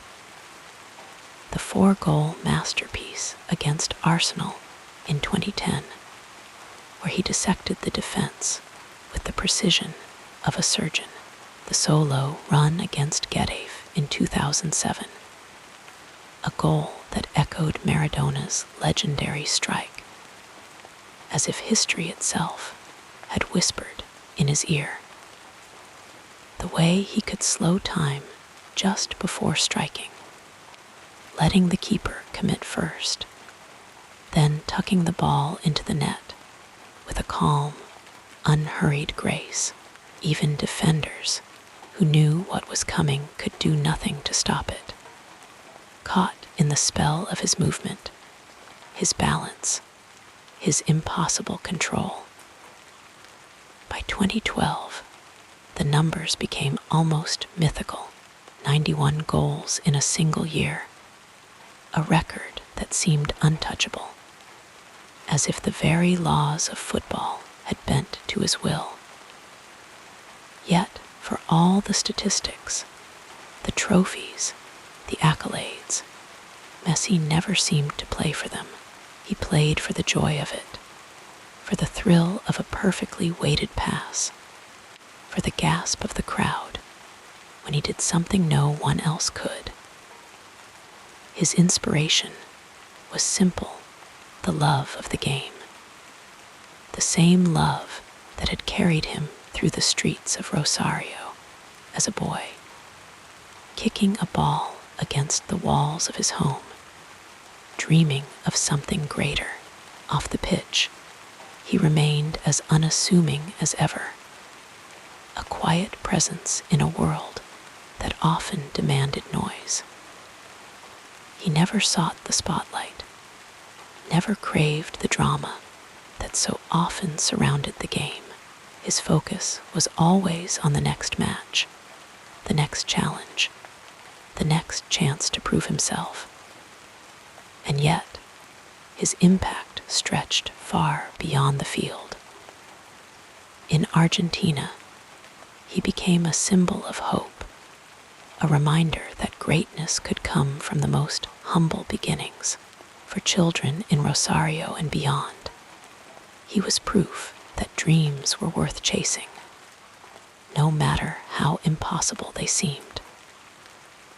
Then came the summer of 2021, a moment that had eluded him for so long, the Copa America, Argentina's first major trophy in 28 years. The weight of expectation had been heavy. The years of near misses, a burden he carried silently. But in the final against Brazil, in the heat of the Maracana, he played with the freedom of a man unshackled, leading his team to victory with a performance that was equal parts skill and heart. When the final whistle blew, he sank to his knees, overcome with emotion, as if the years of struggle had finally lifted from his shoulders. It was a moment of pure catharsis, not just for him, but for an entire nation that had waited so long to celebrate with him. And then, as if the universe had decided to complete the story, came the pinnacle, the 2022 World Cup in Qatar. It was the one trophy that had always seemed just out of reach, the dream that had haunted and inspired him in equal measure. But in the golden twilight of his career, Messi delivered a performance for the ages, guiding Argentina through a tournament filled with drama, tension, and moments of sheer magic. The final against France was a masterpiece, a match that will be remembered for generations, where he scored twice and lifted his team through the agony of extra time and penalties. When the last kick sailed into the net, the world watched as he finally held the trophy he had longed for his entire life. The image of him kissing the World Cup, his face alight with joy, was the perfect ending to a story that had begun with a small boy and a ball in Rosario. Through it all, his methods had remained unchanged: dedication, humility, and an unshakable belief in his own ability. He was never the fastest, never the strongest, but his mind was his greatest weapon. His vision unparalleled. He saw angles others didn't, anticipated movements before they happened, and played the game as if it were a conversation. Each touch a word, each run a sentence. His process was simple: train, play, repeat. But his execution was anything but ordinary. Now, as we reflect on his journey, we see not just the trophies and the records, but the quiet moments in between, the way he celebrated with his teammates, the way he carried himself with grace even in defeat, the way he always remembered where he came from. His legacy is not just in the goals he scored or the titles he won, but in the way he made people feel, the way he inspired millions to believe in something greater than themselves. And as sleep gently takes hold, we can almost picture him now, older, wiser, but still with that same spark in his eyes, the same love for the game that has carried him through it all. The stadium lights dim, the crowds fade into whispers, and the boy from Rosario, now a legend, walks off the pitch one last time, his footsteps soft against the grass, his story forever etched into the heart of football. The night settles around us, warm and quiet, and we drift away with the knowledge that we have witnessed something truly special, a career that was not just about winning, but about the beautiful, endless pursuit of greatness. As your breathing becomes more regular, let us continue with the next chapter of our biography. There were moments in Lionel Messi's journey that felt like whispers of fate, quiet but decisive, shaping the path of a boy who would become a legend. Each turning point carried the weight of 1,000 possibilities, and with every choice, the story unfolded in ways no one could have fully predicted. The first of these moments came in his childhood, in the quiet streets of Rosario, where a small boy with boundless energy and an old, battered ball at his feet dreamed of nothing but playing football. But destiny intervened early. Growth hormone deficiency threatened to cut short his dreams before they could truly begin. The treatment was expensive, and his family, though loving and supportive, struggled to afford it. Then came the offer from Barcelona, a club willing to take a chance on this fragile but fiercely talented boy. His father, Jorge, faced an impossible choice: uproot his son from everything familiar, move across the ocean to a foreign land, or stay and hope for another solution. Had they stayed, perhaps another club would have stepped in, or perhaps the treatment would have remained out of reach, leaving Messi's potential unfulfilled. But they took the leap, and that decision carried him into the arms of La Masia, where his genius would be nurtured. At Barcelona, the young Messi was quiet, almost shy, dwarfed by older boys and the weight of expectation. But on the pitch, he spoke a language everyone understood. His debut for the first team came sooner than expected, a fleeting appearance under the guidance of Frank Rijkaard. But it was Pep Guardiola's arrival that truly unlocked his destiny. Guardiola saw something in Messi that others had only glimpsed, a player who could redefine the game. He moved him from the wings to a central role, a decision that transformed not just Messi's career, but football itself. Had Guardiola hesitated, had Messi remained on the flank, would he have become the same player? The goals, the assists, the effortless weaving through defenses, so much of it was born from that shift in position. Then came the injuries early in his career.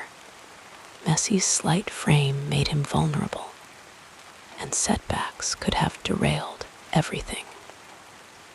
But each time he fell, he returned stronger, as if pain only sharpened his resolve.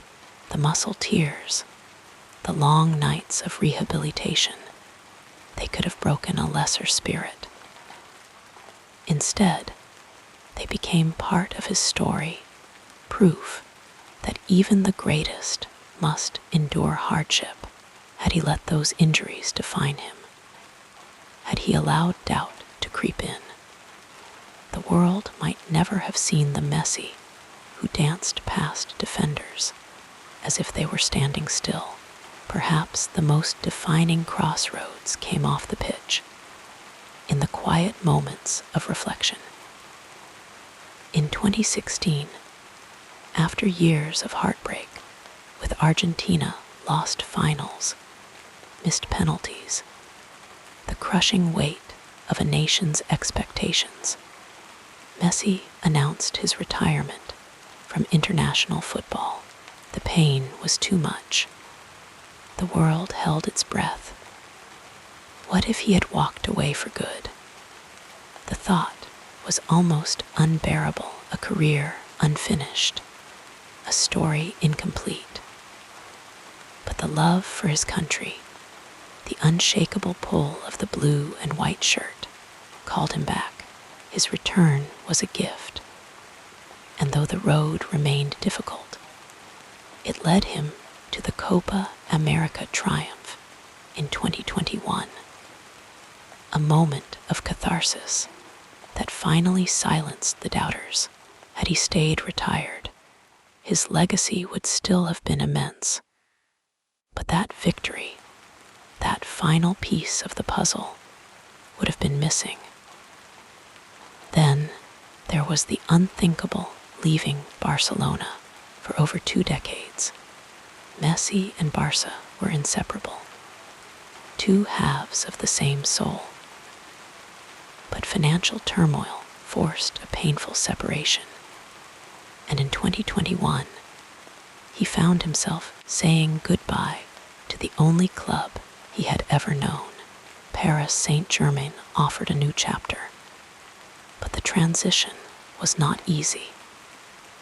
Adjusting to a new league, a new city, at an age when most players are winding down, it would have been easier to fade away. But Messi, ever the competitor, adapted, and when the call came from Inter Miami, it felt like a homecoming of sorts, a return to the Americas, to a slower rhythm of life, yet still with that same fire burning within him. Through it all, the constants remained his family, his love for the game, the quiet humility that never faded, no matter how bright the spotlight grew. He could have been different. The fame, the accolades, the endless adoration, it changes people. But Messi stayed rooted, as if the boy from Rosario never truly left him. And now, as we look back, we see how fragile it all could have been. A different decision here, a missed opportunity there, and the story might have been written in quieter tones. But in the end, every choice, every twist of fate led to the same place, a legacy not just of greatness, but of resilience, of love for the game, of moments that took our breath away. The night is still, the air soft. The echoes of his career linger like a gentle lullaby. And as sleep draws near, we can almost see him, small, determined, magical, running across the pitch, one last time. His shadow stretching long under the setting sun. The journey was never guaranteed, but every step, every turn was worth it. And as dreams take hold, we smile, knowing that somewhere the ball is still rolling and the magic is never really gone. The calming story continues as we gently examine what happened next in this remarkable journey. Every great story is woven with threads of love, friendship, and connection. And Lionel Messi's life is no different. Though the world knows him for the magic of his feet, those who truly understand him know that his heart has been shaped by the people who walked beside him through the quiet moments, the triumphs, and the storms. At the very center of it all was his family, the roots that kept him steady no matter how high he soared. His mother, Celia, was his first believer, the one who saw something extraordinary in the small, shy boy who clung to a football as if it were an extension of himself. She nurtured his dreams with the same care she gave to his childhood scraped knees, stitching his resilience into him with every encouraging word. His father, Jorge, was his anchor, the steady hand guiding him through the labyrinth of early contracts, relocating continents, and the dizzying world of professional football. Even now, long after those early days in Rosario, the sight of his parents in the stands could soften the intensity in Messi's eyes, reminding him of where it all began.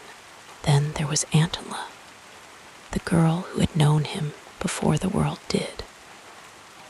Their love story was not one of grand gestures splashed across headlines, but of quiet devotion that deepened with time. They had met as children, their families connected by friendship. But it was years later when Messi, already a rising star, returned to Rosario after a personal loss, that their bond transformed into something deeper. She understood the boy behind the legend, the one who missed home, who preferred simple evenings over flashing cameras. In her, he found a refuge, a place where he could simply be Leo. Together, they built a life away from the noise, raising their 3 sons with the same warmth and privacy Messi had cherished in his own childhood. On the pitch, his relationships were just as defining. There was Pep Guardiola, the manager who saw in Messi not just a player, but a force of nature waiting to be unleashed. Under Guardiola's guidance at Barcelona, Messi's game evolved from brilliance to something almost supernatural. They shared a language of football that went beyond tactics, a mutual trust that allowed Messi to roam, to create, to become the heartbeat of a team that dominated the world. Years later, even after careers diverged, the respect between them remained, a quiet understanding of what they had built together. And then there were his teammates, his brothers in arms. Few bonds were as enduring as the one he shared with Sergio Aguero, a friendship that began in the youth ranks of Argentina's national team and lasted a lifetime.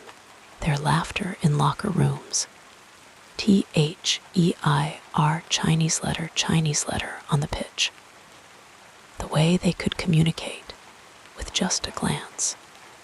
It was a connection that transcended football when Aguero's career was cut short by health concerns.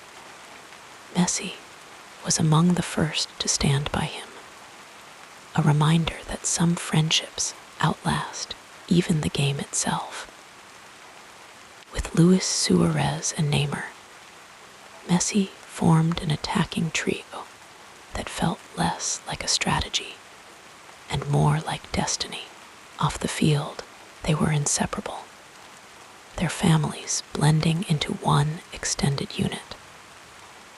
They shared barbecues, vacations, the kind of easy camaraderie that only comes when talent is matched by trust. Even when Neymar left Barcelona, the bond never fully broke, just shifted, adapting to new chapters, while still holding the warmth of those golden years. But not all relationships were without their trials. There was tension at times, with the very club that had become his second home. Barcelona's financial struggles and leadership changes cast shadows over Messi's later years there, culminating in a departure that felt less like a choice and more like a heartbreak. The tears in his farewell press conference were not just for a team, but for a city, for a life he had built over 2 decades. Yet even in that sadness, there was grace.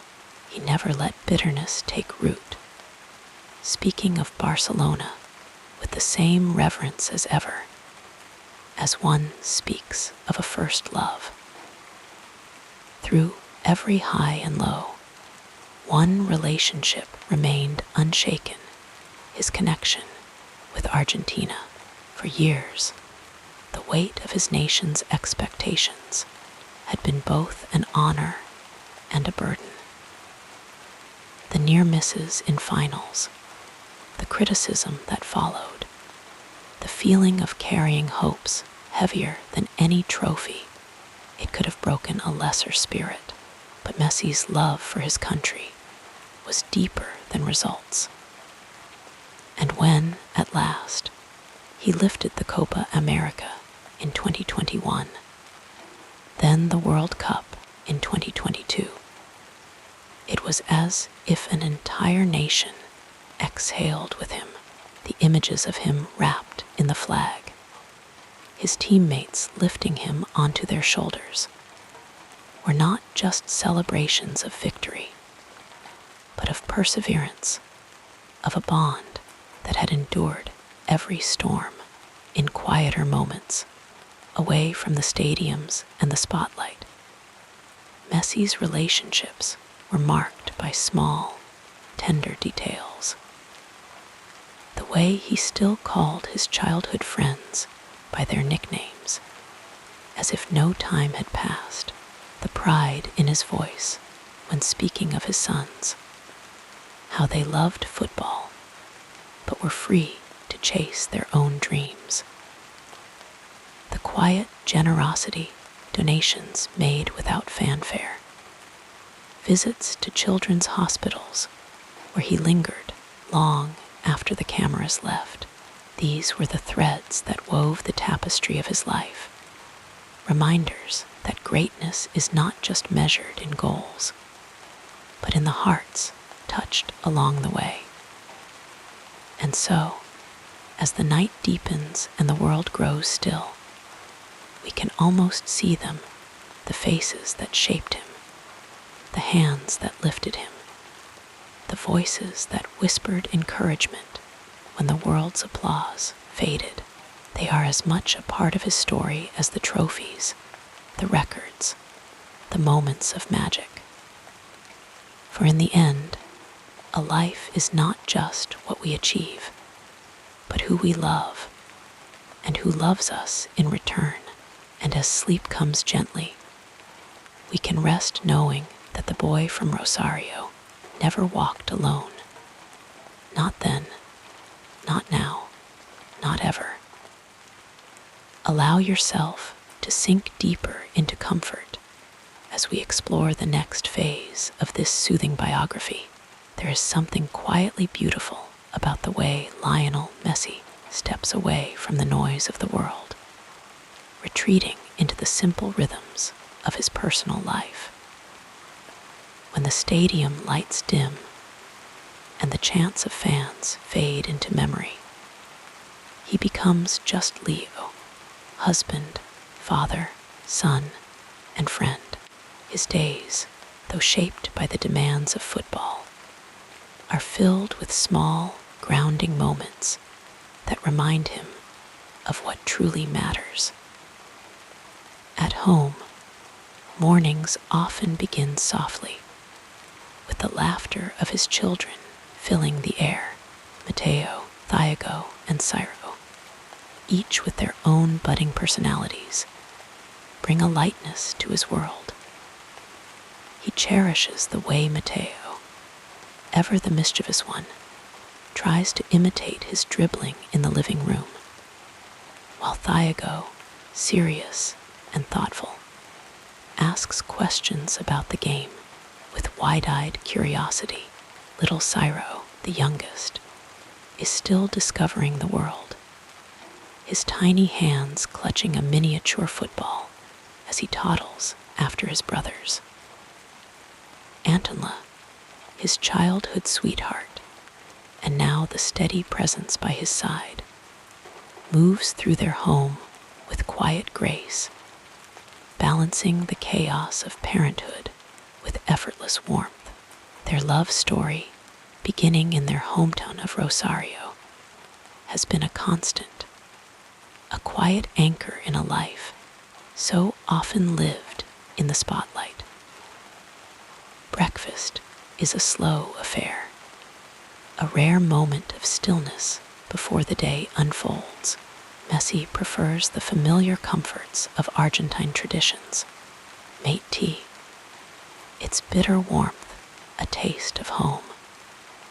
And medialunas, the sweet, flaky pastries that remind him of mornings in Rosario. Sometimes he prepares them himself, a small ritual that grounds him. There is no hurry, no need to rush. The table is a place of laughter, of shared stories, of plans for the day ahead. When training calls, he leaves with the same discipline that has defined his career. But his mind often lingers on the ordinary joys waiting for him upon his return. In the evenings, when the world outside slows, he might sit in the garden with Antonla, the two of them talking softly under the fading light. They speak of family, of memories, of the quiet dreams that have nothing to do with fame. He listens as much as he speaks, his voice gentle, his presence unhurried. These moments, so simple and unremarkable to an outsider, are the ones he treasures most.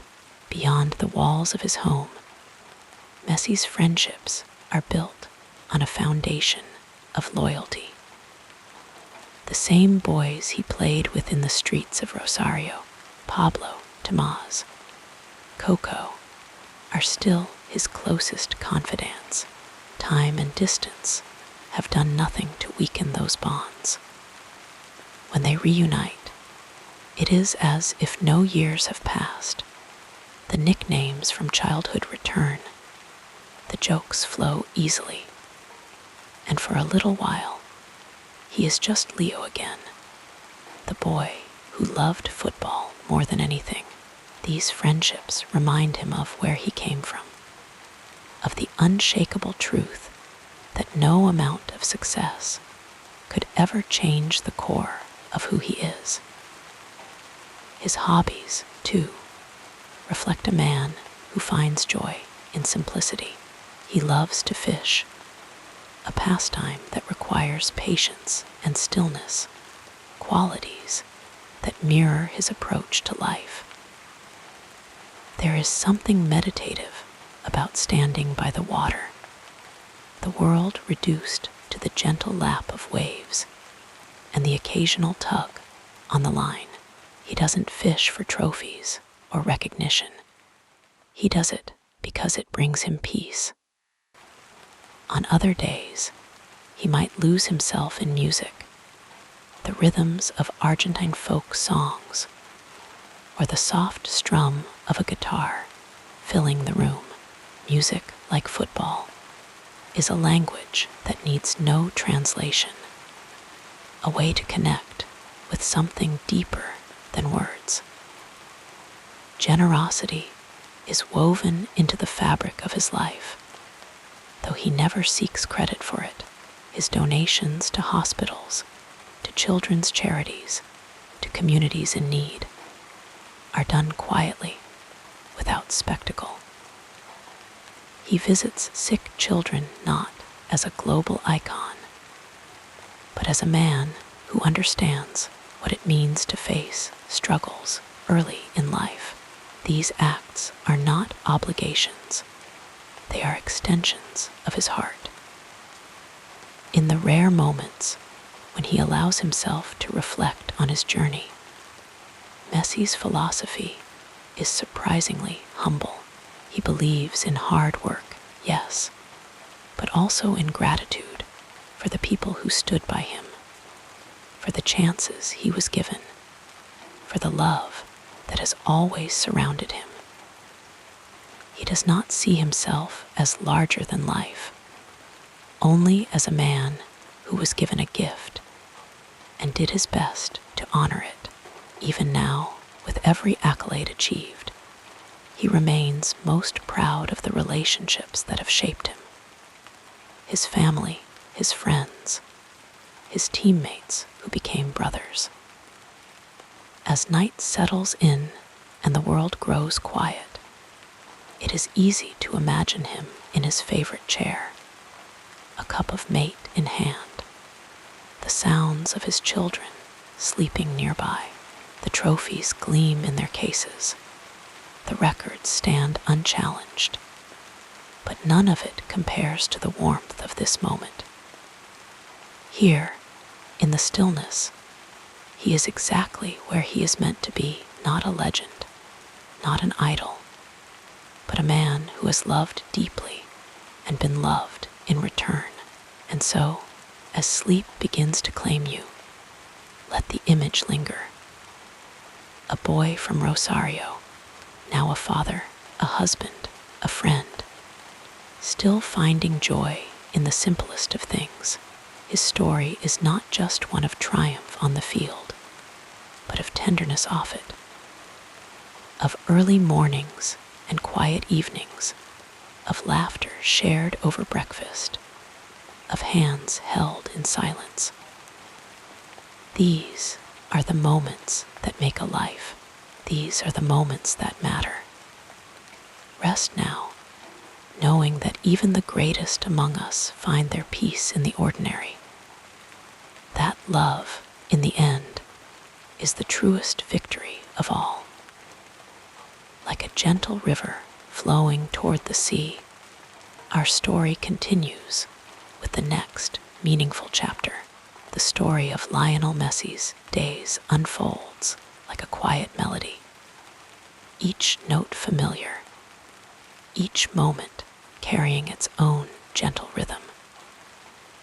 Even in the whirlwind of fame and relentless competition, there has always been a steadiness to his routines, small rituals that anchor him. No matter where in the world he might be, in the earliest years, when he was still a boy in Rosario, mornings began with the soft light of dawn filtering through thin curtains. His small feet would pad across the floor, eager to start the day, often before the rest of the house had stirred. Breakfast was simple, a piece of toast with dulce de leche, perhaps, or a warm media luna, washed down with a glass of milk. His mother would sometimes watch him with quiet amusement as he fidgeted, impatient to be outside, where the streets and vacant lots waited like an open invitation. The ball was always there, worn from use, but never far from his side. Even then, his rituals were forming. The way he would adjust his socks just so, the way his fingers traced the seams of the ball before he kicked it, the rhythm of his steps as he dribbled past imaginary defenders.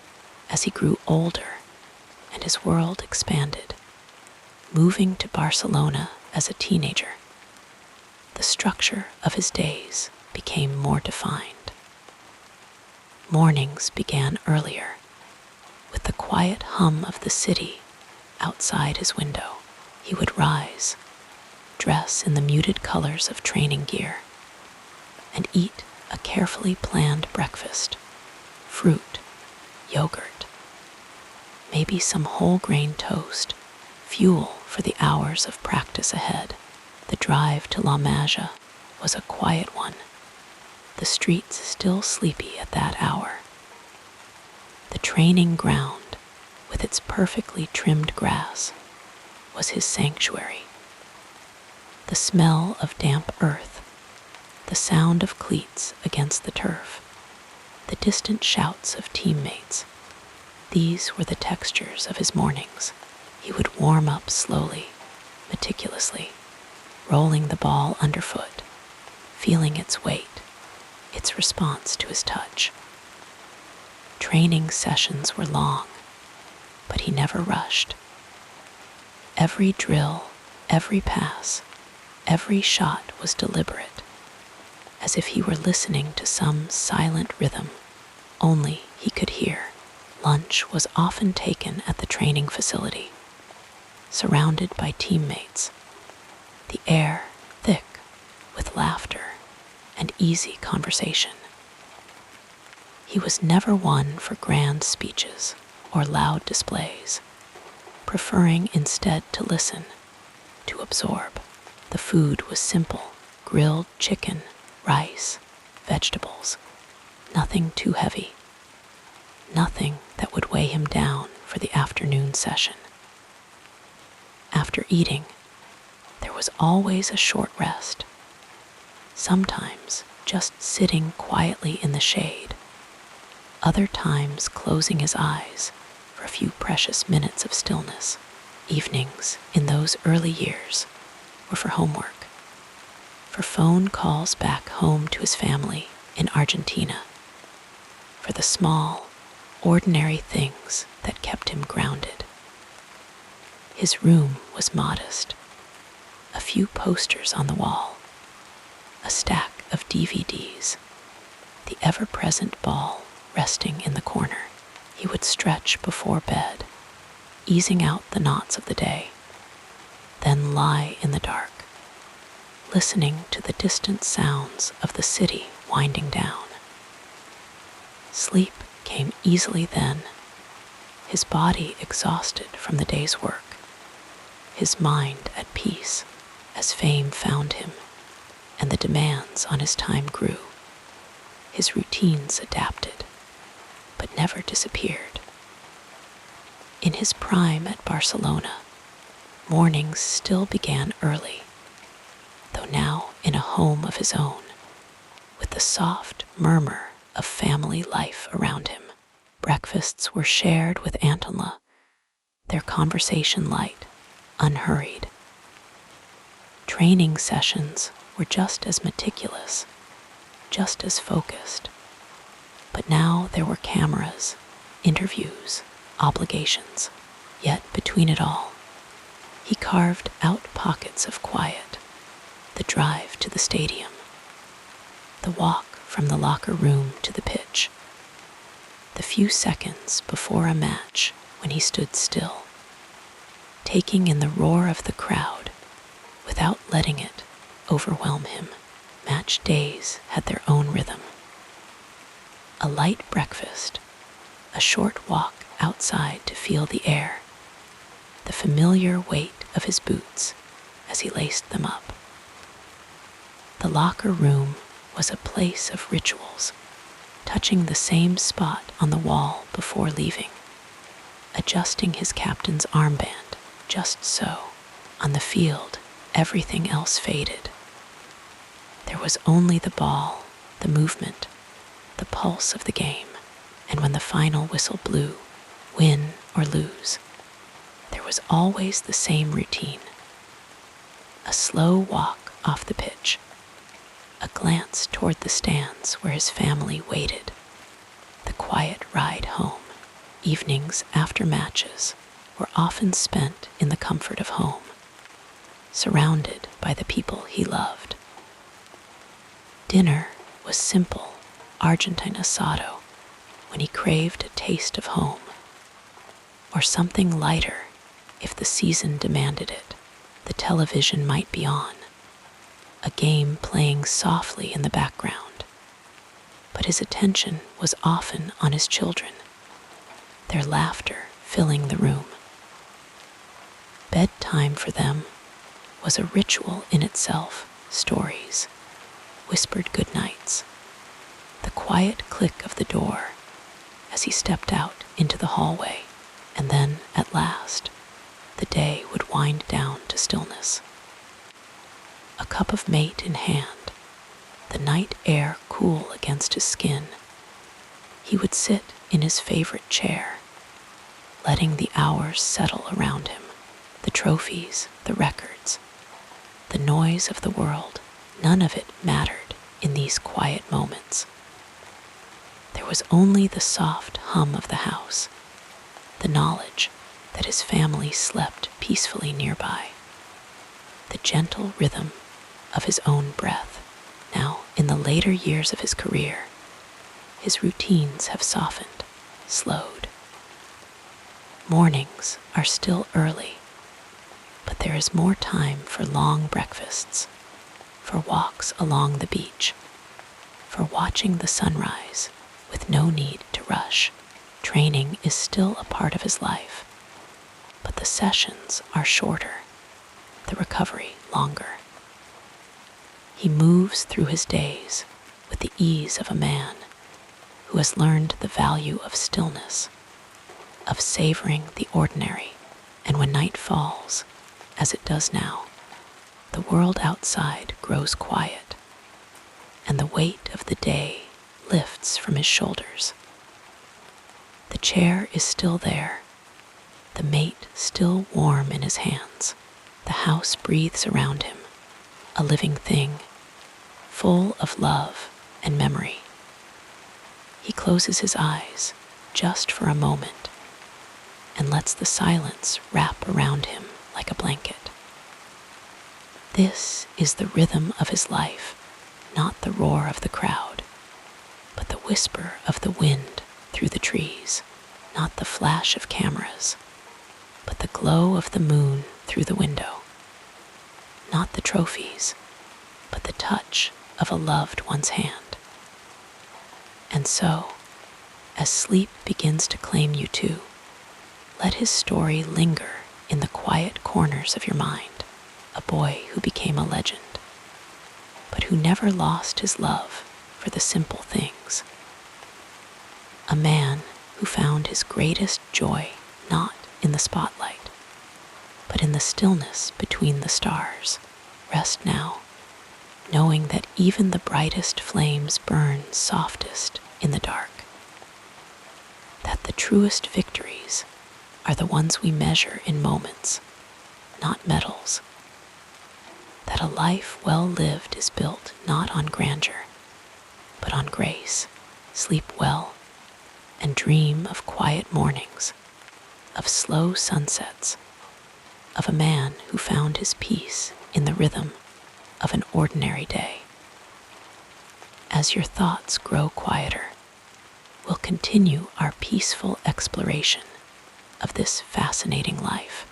Lionel Messi's philosophy was never written in books or proclaimed in grand speeches.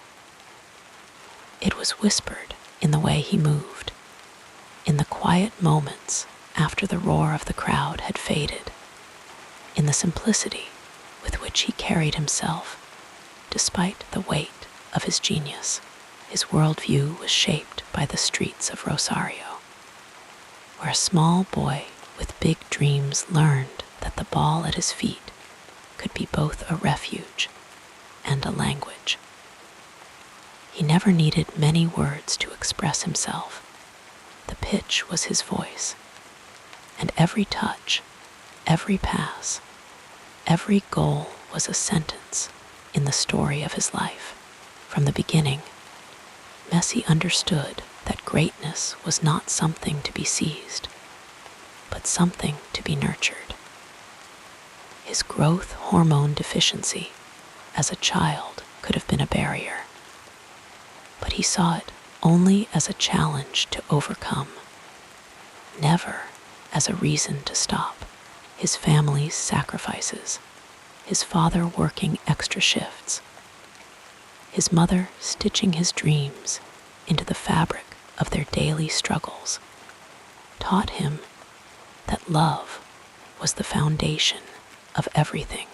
It was a quiet acknowledgement, a reminder that even the most extraordinary journeys begin in the arms of ordinary people. As he grew, so did his understanding of the game, but his approach remained unchanged. Football, for Messi, was never about domination or ego.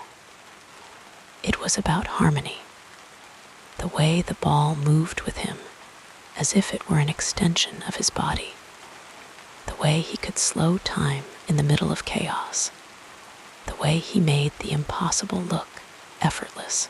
He played not to prove himself, but because playing was his joy. "I always try to enjoy myself," he would say, and in those simple words lay the secret to his brilliance. He never forced the game. He listened to it, danced with it, let it guide him. His teammates often spoke of his humility, how he treated every player, whether a seasoned star or a young academy prospect, with the same quiet respect. There were no grand gestures, no displays of superiority. When he scored, he pointed to the sky in tribute to his grandmother, Celia, who had been his first believer. When others scored, he celebrated with them as if their triumph were his own. His leadership was not in speeches, but in actions, the way he carried himself, the way he worked harder in training than anyone else, the way he never stopped believing, even in the darkest moments. Messi's faith in the process, in the slow and steady path, was unshakable. He understood that talent alone was never enough. "You have to fight to reach your dream," he said. And yet, his definition of success was never limited to trophies or accolades. Yes, he wanted to win desperately, but for him, victory was also in the small things. A perfect pass, a moment of connection with a teammate, the pure joy of playing the game he loved. Even after winning everything, he still played like a boy in the streets, with that same lightness, that same love. Off the pitch, his values were just as steady. Fame never changed him. He remained a quiet, private man who cherished his family above all else. His wife, Antonla, and their 3 children were his sanctuary, his escape from the noise of the world. He rarely sought attention, rarely indulged in the trappings of celebrity. Instead, he found happiness in the quiet routines, barbecues with friends, afternoons spent playing with his kids, the comfort of home.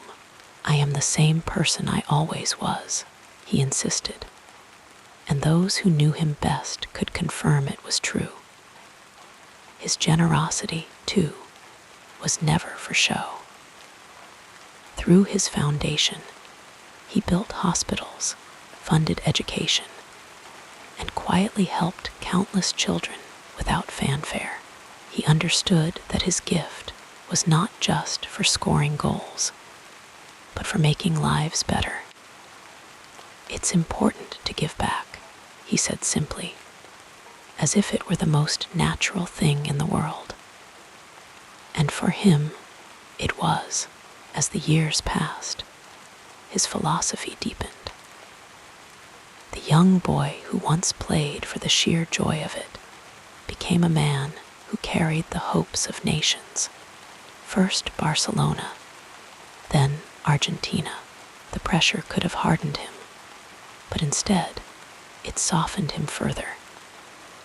He learned that true strength was not in never falling, but in always rising.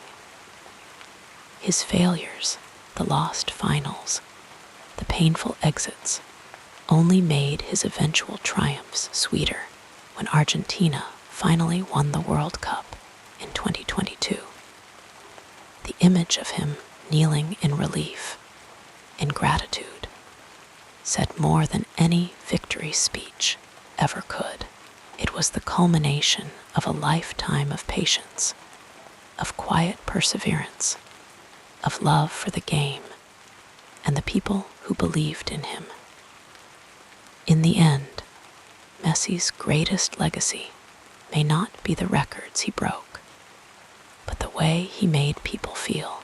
He reminded us that genius does not have to be loud, that kindness does not have to be announced, that the greatest victories are often the ones that take the longest to arrive. He played football as if it were a conversation, not a conquest, and when the final whistle blew on his career, he walked away the same way he had always played, with grace, with gratitude, with the quiet satisfaction of a man who had given everything and asked for nothing in return. And so, as sleep begins to claim you too, let his story linger in the quiet corners of your mind. A boy who became a legend, but who never lost his love for the simple things. A man who found his greatest joy not in the spotlight, but in the stillness between the stars. Rest now, knowing that even the brightest flames burn softest in the dark, that the truest victories are the ones we measure in moments, not medals, that a life well lived is built not on grandeur, but on grace. Sleep well and dream of quiet mornings, of slow sunsets, of a man who found his peace in the rhythm of an ordinary day, with each breath becoming slower and deeper. Let us turn to another aspect of this soothing story. Even the greatest stories are woven with threads of struggle, and Lionel Messi's journey was no exception. His path, though luminous in hindsight, was not always smooth. It was marked by quiet battles, unseen obstacles, and moments when the weight of the world seemed to press down on his small shoulders. But like the steady rhythm of the ocean against the shore, he endured, adapting, learning, and growing softer with each challenge rather than hardened. The first whispers of difficulty came early, When he was just a boy in Rosario, Argentina, football was his escape, his joy. But his body, small and fragile, carried a silent burden. At the age of 11, he was diagnosed with a growth hormone deficiency, a condition that threatened to halt not just his dreams, but his very growth. The treatments were expensive, far beyond what his humble family could afford. His father, Jorge, worked long hours in a steel factory, and the family scraped together what they could. But the future was uncertain. The young Lionel, though, did not complain. He simply played, as if every touch of the ball could will his body to keep up with his spirit. Then came the move, a leap of faith across the ocean to Barcelona, a club that saw potential in this tiny, determined boy offered to pay for his treatment. But the price was distance, loneliness. At 13, he left behind the warmth of his family, his neighborhood, the streets where he had learned to dance with the ball. In Spain, he was quiet, often homesick, struggling with the language and the unfamiliar rhythms of a new life. But the football pitch became his refuge. Even when his body ached from injections, even when he missed his mother's voice, he let his feet speak for him. The ball never judged, never asked for words. It only responded to his touch. As he grew, so did expectations. The academy at La Masia was full of talented boys, each dreaming of the same future. Some were bigger, stronger, louder. Messi was neither. He was slight, unassuming, his voice rarely rising above a murmur.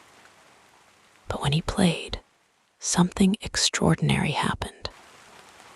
The ball seemed tethered to him, as if by an invisible thread. Coaches whispered about his talent, but talent alone was not enough.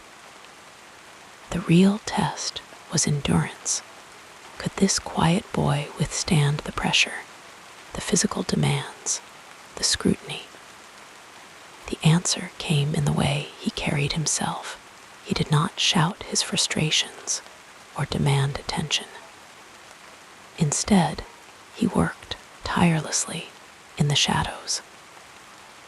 While others rested, he stayed late on the training ground, repeating movements until they were etched into his muscles. When opponents fouled him, and they did often, because they could not stop him fairly, he simply stood up, brushed himself off, and continued. There was no anger in his response, only quiet persistence.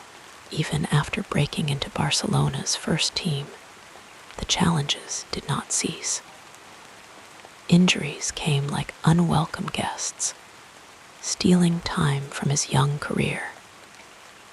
A torn muscle here, a strained ligament there. Each setback forced him to pause, to heal, to wait. For a player who lived in motion, stillness was its own kind of struggle. But Messi learned to listen to his body, to respect its limits, even as he pushed them. He returned each time not with fury, but with patience, as if the game itself had taught him that some things cannot be rushed. Then there were the losses, the matches that slipped away, the trophies that eluded him. The greatest of athletes know defeat as intimately as victory, and Messi was no exception. There was the Copa America final in 2007, where Argentina fell to Brazil, and the whispers began. Could this brilliant player ever lead his country to glory. The World Cup in 2014, where he carried Argentina to the final, only to watch Germany lift the trophy as he stood, exhausted, staring at it, just out of reach. These were not just professional setbacks, they were personal heartbreaks. Yet he never lashed out, never blamed teammates or fate. He simply absorbed the pain, let it settle, and kept going. Perhaps the hardest moment came later, in 2021, when Barcelona, the club that had been his home for over 2 decades, could no longer keep him. Financial troubles forced a separation that felt unthinkable. The press conference where he said goodbye was quiet, his voice breaking as he struggled to hold back tears. For a man who rarely showed emotion publicly, it was a rare glimpse of the weight he carried. Yet even then, there was no bitterness. He spoke of gratitude, of love, of the memories that would stay with him forever. And then, with the same quiet resolve that had carried him through every challenge, he began again, in Paris, then Miami, adapting, still playing, still finding joy in the game. Through it all, what stands out is not the obstacles themselves, but how he moved through them, never with brute force, but with a kind of gentle tenacity. He did not conquer his challenges so much as he wove them into his story, letting them shape him without breaking him. The boy who once needed injections to grow became a man who stood tall not in stature, but in spirit. The player who was told he was too small learned that greatness is not measured in inches, but in heart. And so, as you drift toward sleep, let his resilience linger in your mind like a lullaby. A reminder that even the brightest stars face storms, that the strongest flames are those that bend but do not break, that sometimes the softest way forward is also the surest. Rest now and dream of quiet comebacks, of setbacks weathered with grace, of a man who found strength not in shouting, but in silence, who proved time and again that the deepest rivers flow without a sound. The tapestry of this remarkable life unfolds further as we gently explore the next meaningful period beneath the dazzling spotlight of stadiums and the roar of adoring crowds. There exists another Lionel Messi, one who moves quietly through the world, carrying small joys and private passions that rarely make headlines. He is a man who finds comfort in the ordinary, in the gentle rhythms of life away from the pitch. Few know, for instance, that Messi has a deep love for mate, the traditional Argentine herbal tea, the ritual of preparing it, warming the gourd, carefully packing the leaves, sipping slowly, is something he carries with him wherever he goes, a little piece of home. There is something meditative in the way he does it, a quiet moment of reflection between the chaos of training and matches. Even in the most intense periods of his career, he has been seen sharing mate with teammates, not just as a drink, but as a gesture of quiet camaraderie. Then there is his love for fishing, a pastime that might seem at odds with the speed and precision of his football. Yet It makes perfect sense when you think about it. Fishing requires patience, stillness, an ability to wait for the right moment, qualities that also define his genius on the field. He has often slipped away to quiet lakes in Catalonia or the rivers near Rosario, rod in hand, content to sit for hours in silence. There are stories of him teaching his sons to fish, his voice barely above a whisper as he shows them how to cast a line, his usual intensity softened into something gentle and unhurried. Music, too, is a quiet companion in his life, though he rarely speaks of it. Messi has a fondness for Argentine folk music, the kind that tells stories of home, of love, of longing. He has been known to play it softly in the background during long car rides or at home, the melodies weaving into the fabric of his quieter hours. And while he may not sing publicly, his voice is one of the few things he keeps entirely to himself. Those close to him say he hums along sometimes, almost unconsciously, lost in the rhythm. Another little-known fact is his fascination with chess. The game's quiet strategy appeals to him, the way it mirrors the mental calculations he makes on the field. He has played since childhood, often against his brother or close friends, enjoying the slow unfolding of moves, the way a match can turn with a single decision. There is something poetic about it. A man who moves so swiftly with a ball at his feet, also finding pleasure in a game where stillness is power. Even his superstitions reveal a softer, more human side. Before every match, he steps onto the pitch with his right foot first. He drinks water from the same bottle at halftime, always in the same way. Small rituals, harmless quirks, but they ground him, a way of bringing order to the unpredictability of the game. Some might call it superstition, but for Messi, it is simply part of the rhythm, like breathing. And then there is his laughter, something that rarely makes the highlight reels. But those who know him well speak of it often.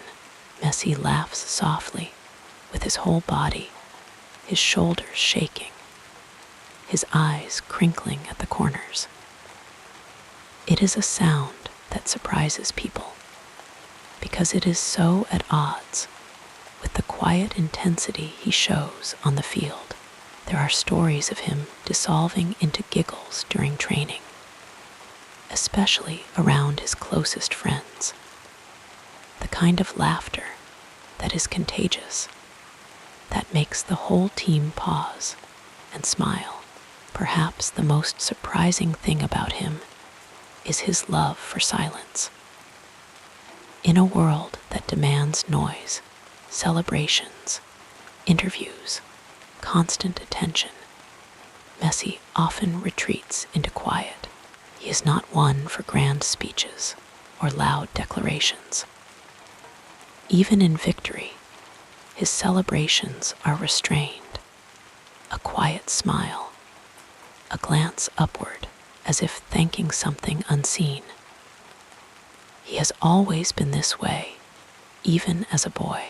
His childhood friends remember him as the one who spoke least, but listened most, who observed everything, absorbing the world before deciding how to move through it. There is a story from his early days at Barcelona, when he was still a shy teenager far from home.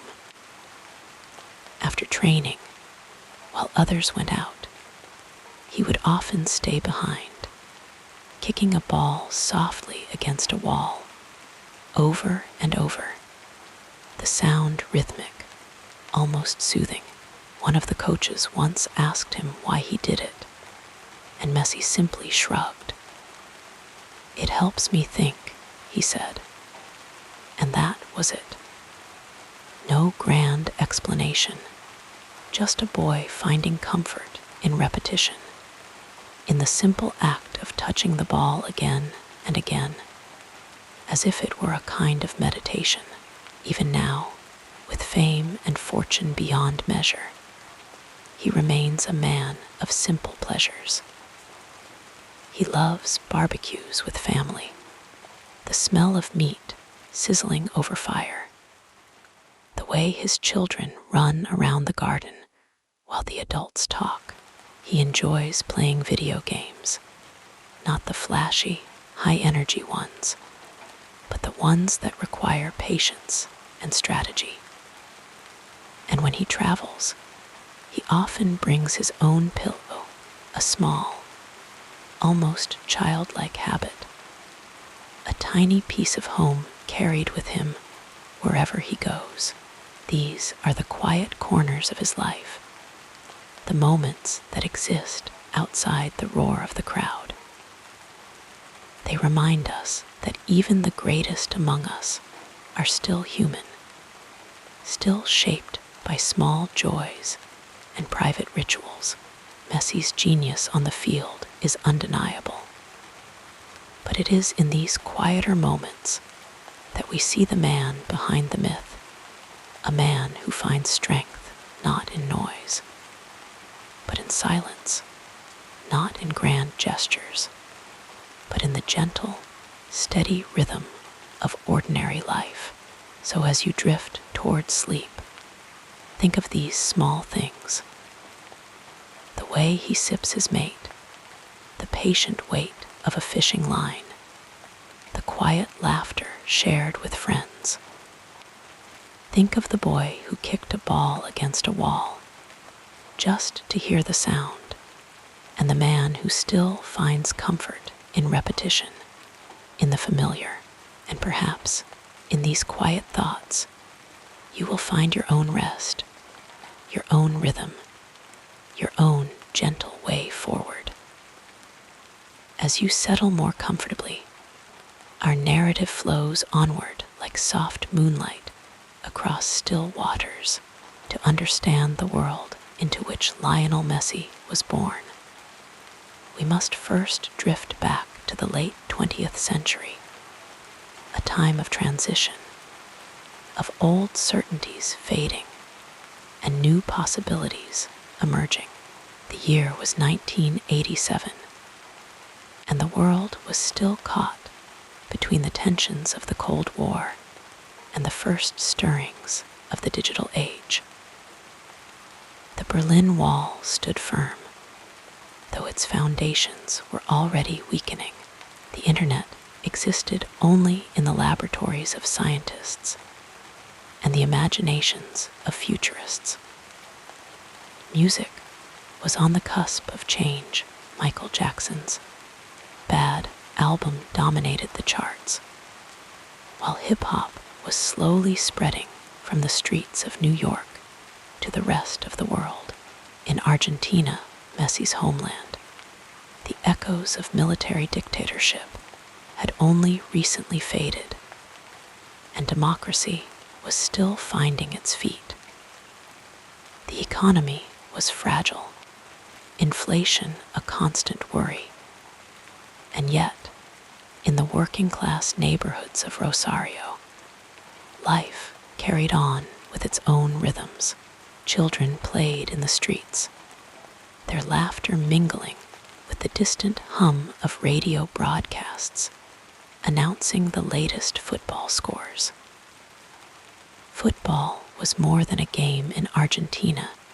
It was a language, a way of life, a refuge from hardship. The great Diego Maradona had just led the national team to World Cup glory 3 years earlier, and his shadow loomed large over every young boy who dared to dream of greatness.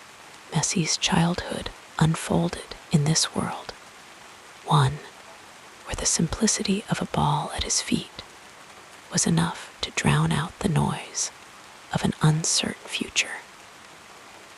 The 1990s rolled in with their own quiet revolutions. The Soviet Union collapsed, borders redrew themselves, and the world became smaller, more connected. Technology crept into homes, first with clunky desktop computers, then with the first whispers of mobile phones. But in the tight-knit streets of Rosario, where Messi learned his craft, time moved differently. The rhythms of the neighborhood were measured in sunlit afternoons, in the scrape of shoes against pavement, in the endless repetitions of a child perfecting his touch. By the time Messi was 10, the world was changing at an even faster pace. The internet was no longer a curiosity, but a growing force. And globalization meant that a boy from Argentina could dream of playing in Europe, of seeing his name in lights far beyond the borders of his homeland. Yet even as the world sped up, Messi's story remained rooted in something timeless: the relentless pursuit of mastery, the quiet discipline of practice, the unshakable love for the game. When he left for Barcelona at 13, the year was 2000, and the world was stepping into a new millennium. There were fears of the Y2K bug, debates about the future. But for Messi, the future was already written in the lines of a football pitch. Europe was a different world, sleek, modern, brimming with opportunities. But he carried Rosario with him, in his accent, in his habits, in the way he still preferred the familiar comforts of home, even as he adapted to a new life. The early 2000s were a time of upheaval and reinvention. The attacks of September 11 reshaped global politics. Wars began, and the world felt both more connected and more fractured. But in the insulated world of football, Messi's rise was steady, inevitable. He made his debut for Barcelona in 2004, a slight figure among giants, yet already carrying the weight of expectation. The mid-2000s saw the explosion of social media, the iPhone revolution, the way we communicated shifting forever. Messi, though, remained focused on the pitch. His life, a series of training sessions, matches, quiet moments in between. By 2010, the world had changed once again. The financial crisis had come and gone, leaving scars. But football continued to thrive, a universal language in uncertain times. Messi was no longer a prodigy, but a superstar. Yet his routines remained simple: training, family, the same small joys he had always cherished. The decade rolled on, bringing political turmoil, climate concerns, the rise of streaming, and instant gratification. Yet through it all, Messi played on, a constant in a world that never stopped moving. And now, even in the 2020s, as artificial intelligence reshapes industries and the pace of life accelerates beyond imagination, Messi remains a man of habit. He still carries his pillow when he travels. He still savors the quiet of a barbecue with loved ones. The world around him may be unrecognizable from the one he was born into, but his essence, the boy who found solace in the sound of a ball against a wall, has never changed. As you settle deeper into rest, think of this constancy, this gentle persistence. The world shifts, history unfolds, but some things remain. The love of a game, the comfort of home, the quiet rhythm of a life well lived, and perhaps, in that thought, you too can find stillness, a moment of peace in the ever-turning world. Let the rhythm of these words carry you further into relaxation as we continue our peaceful journey. Lionel Messi's influence stretches far beyond the football pitch, weaving itself into the very fabric of culture, society, and the way the game itself is understood. His impact is quiet but profound, like the steady rhythm of waves against the shore, shaping the landscape over time without ever needing to raise its voice. To understand his legacy is to see how a humble boy from Rosario, Argentina, became a global symbol not just of excellence, but of perseverance, joy, and the beauty of simplicity in an increasingly complex world. In the early days, Messi was often seen through the lens of comparison. Was he the next Maradona? Could he carry Argentina as his predecessor had? The weight of expectation was immense, yet he wore it lightly, answering not with words, but with the poetry of his play. As the years passed, those comparisons faded, replaced by something far more meaningful, an understanding that Messi was entirely his own phenomenon. He redefined what was possible on the field, not through brash declarations, but through quiet mastery. His low center of gravity, his impossible dribbles, his vision that seemed to bend time itself. These were not just skills, but an art form, one that inspired a generation to see football differently. Young players across the globe began to emulate his style, not because they were told to, but because they couldn't help but be drawn to it. Coaches adjusted their methods, realizing that creativity could not always be drilled into players. Sometimes it had to be nurtured, given space to breathe. Messi's game was proof of that. Academies that once prioritized physicality above all else began to place more value on technical precision, on the kind of delicate control that made the ball seem like an extension of the body. The sport itself evolved because of him, not in loud, sweeping changes, but in subtle shifts, like a river carving its path over centuries. Off the field, his influence was just as profound, though often unspoken.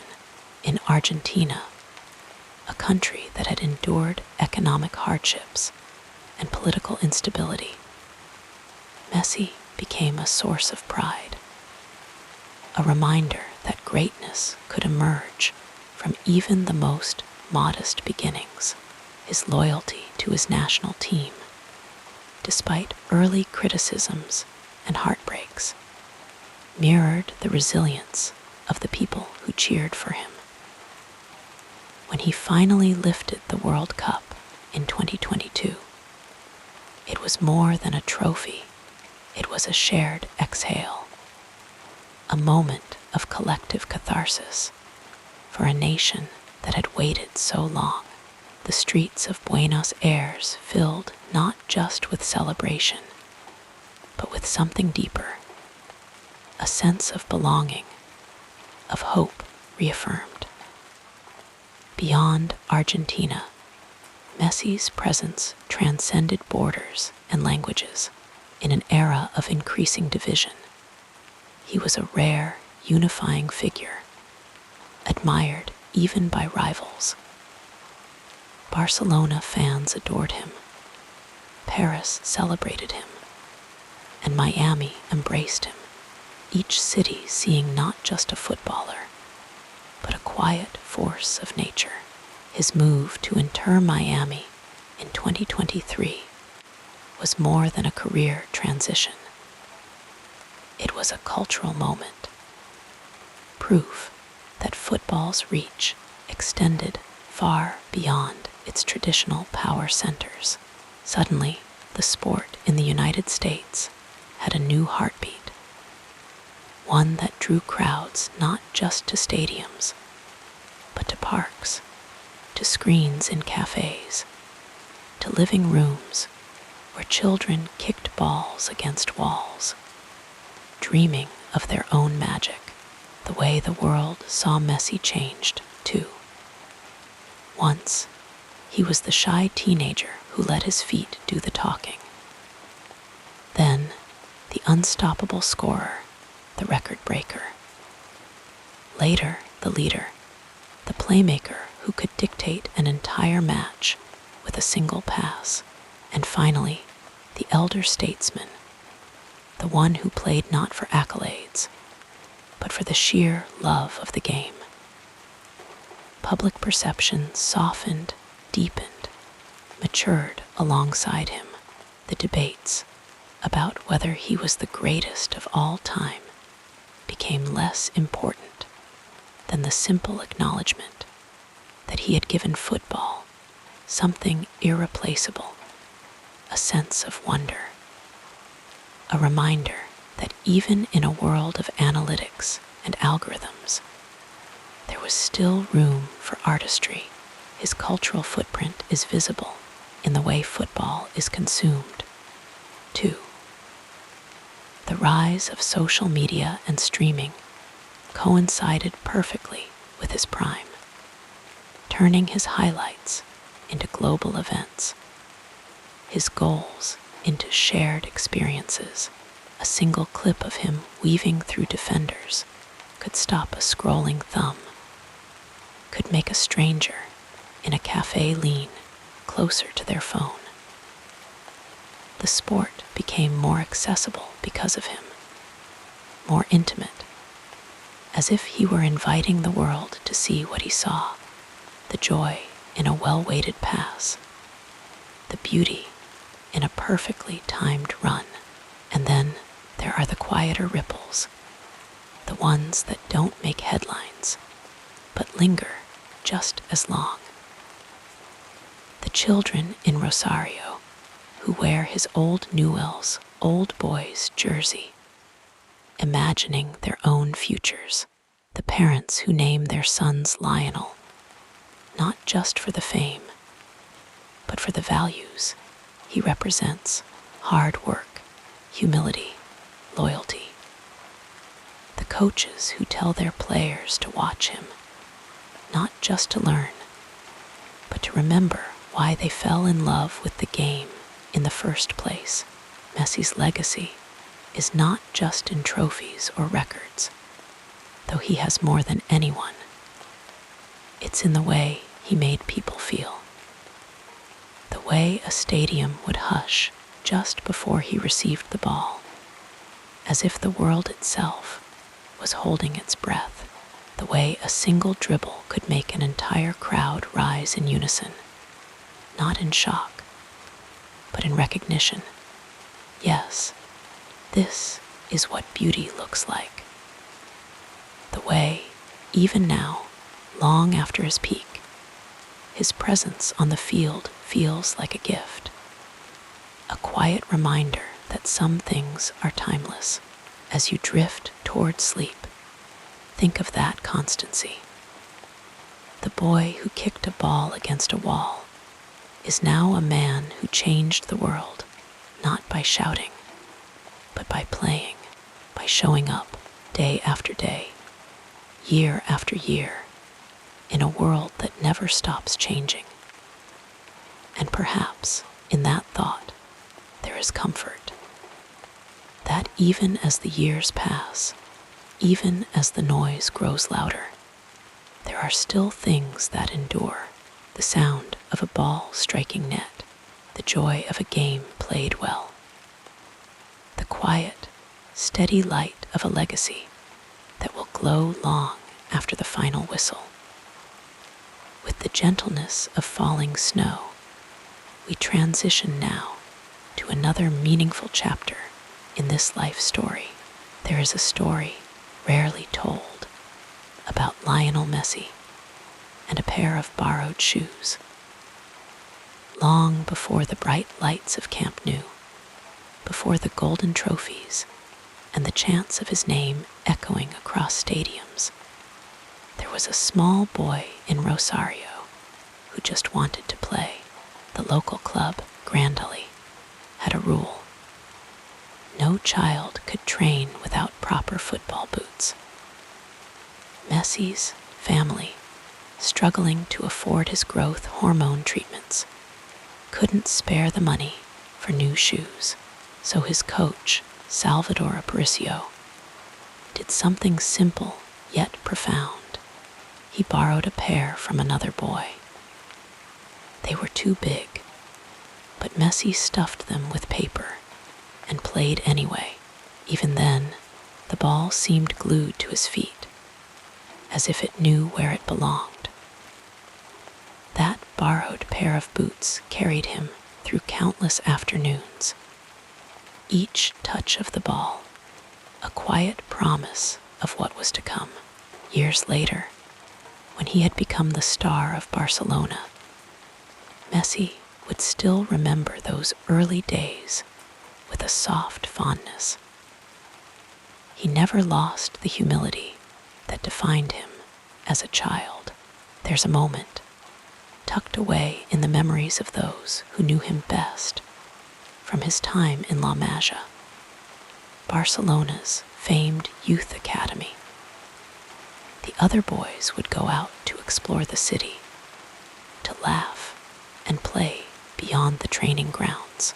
But Messi, even at 13, would often stay behind, kicking a ball against the wall alone, over and over, perfecting his touch.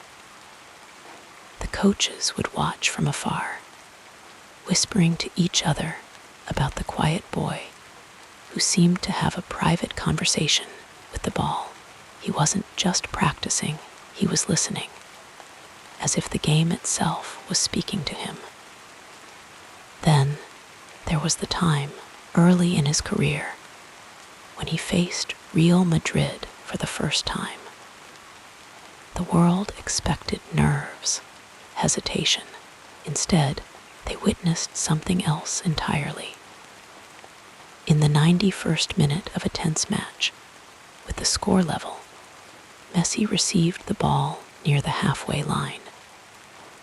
What followed was a blur, a slalom past defenders, a drop of the shoulder, a finish so precise it seemed to defy physics.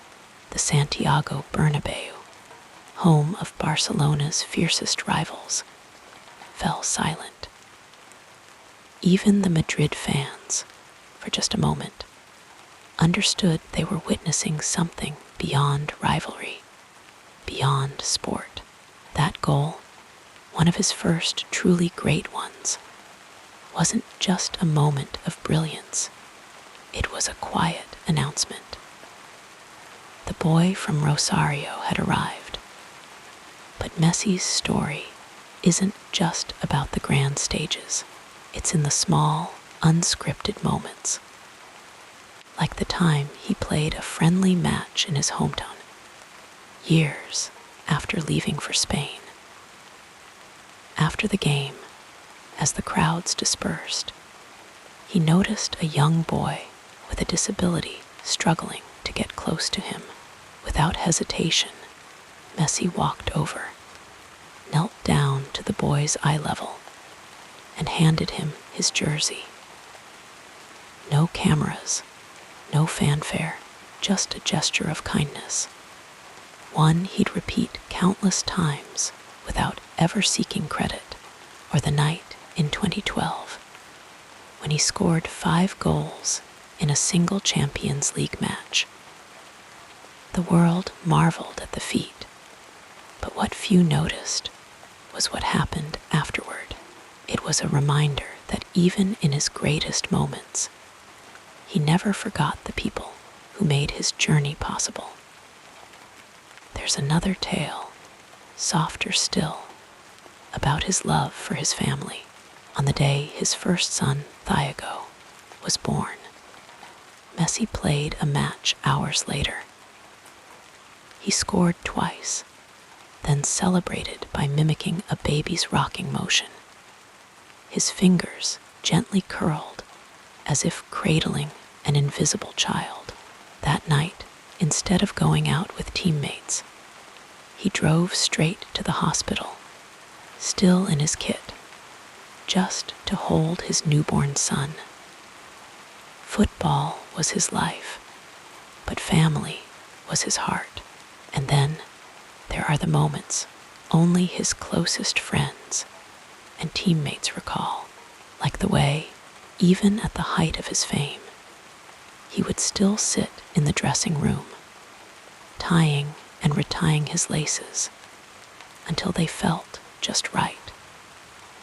A ritual carried over from childhood, or how, before every game, he would touch the grass with his fingertips, a silent nod to the ground that had given him so much.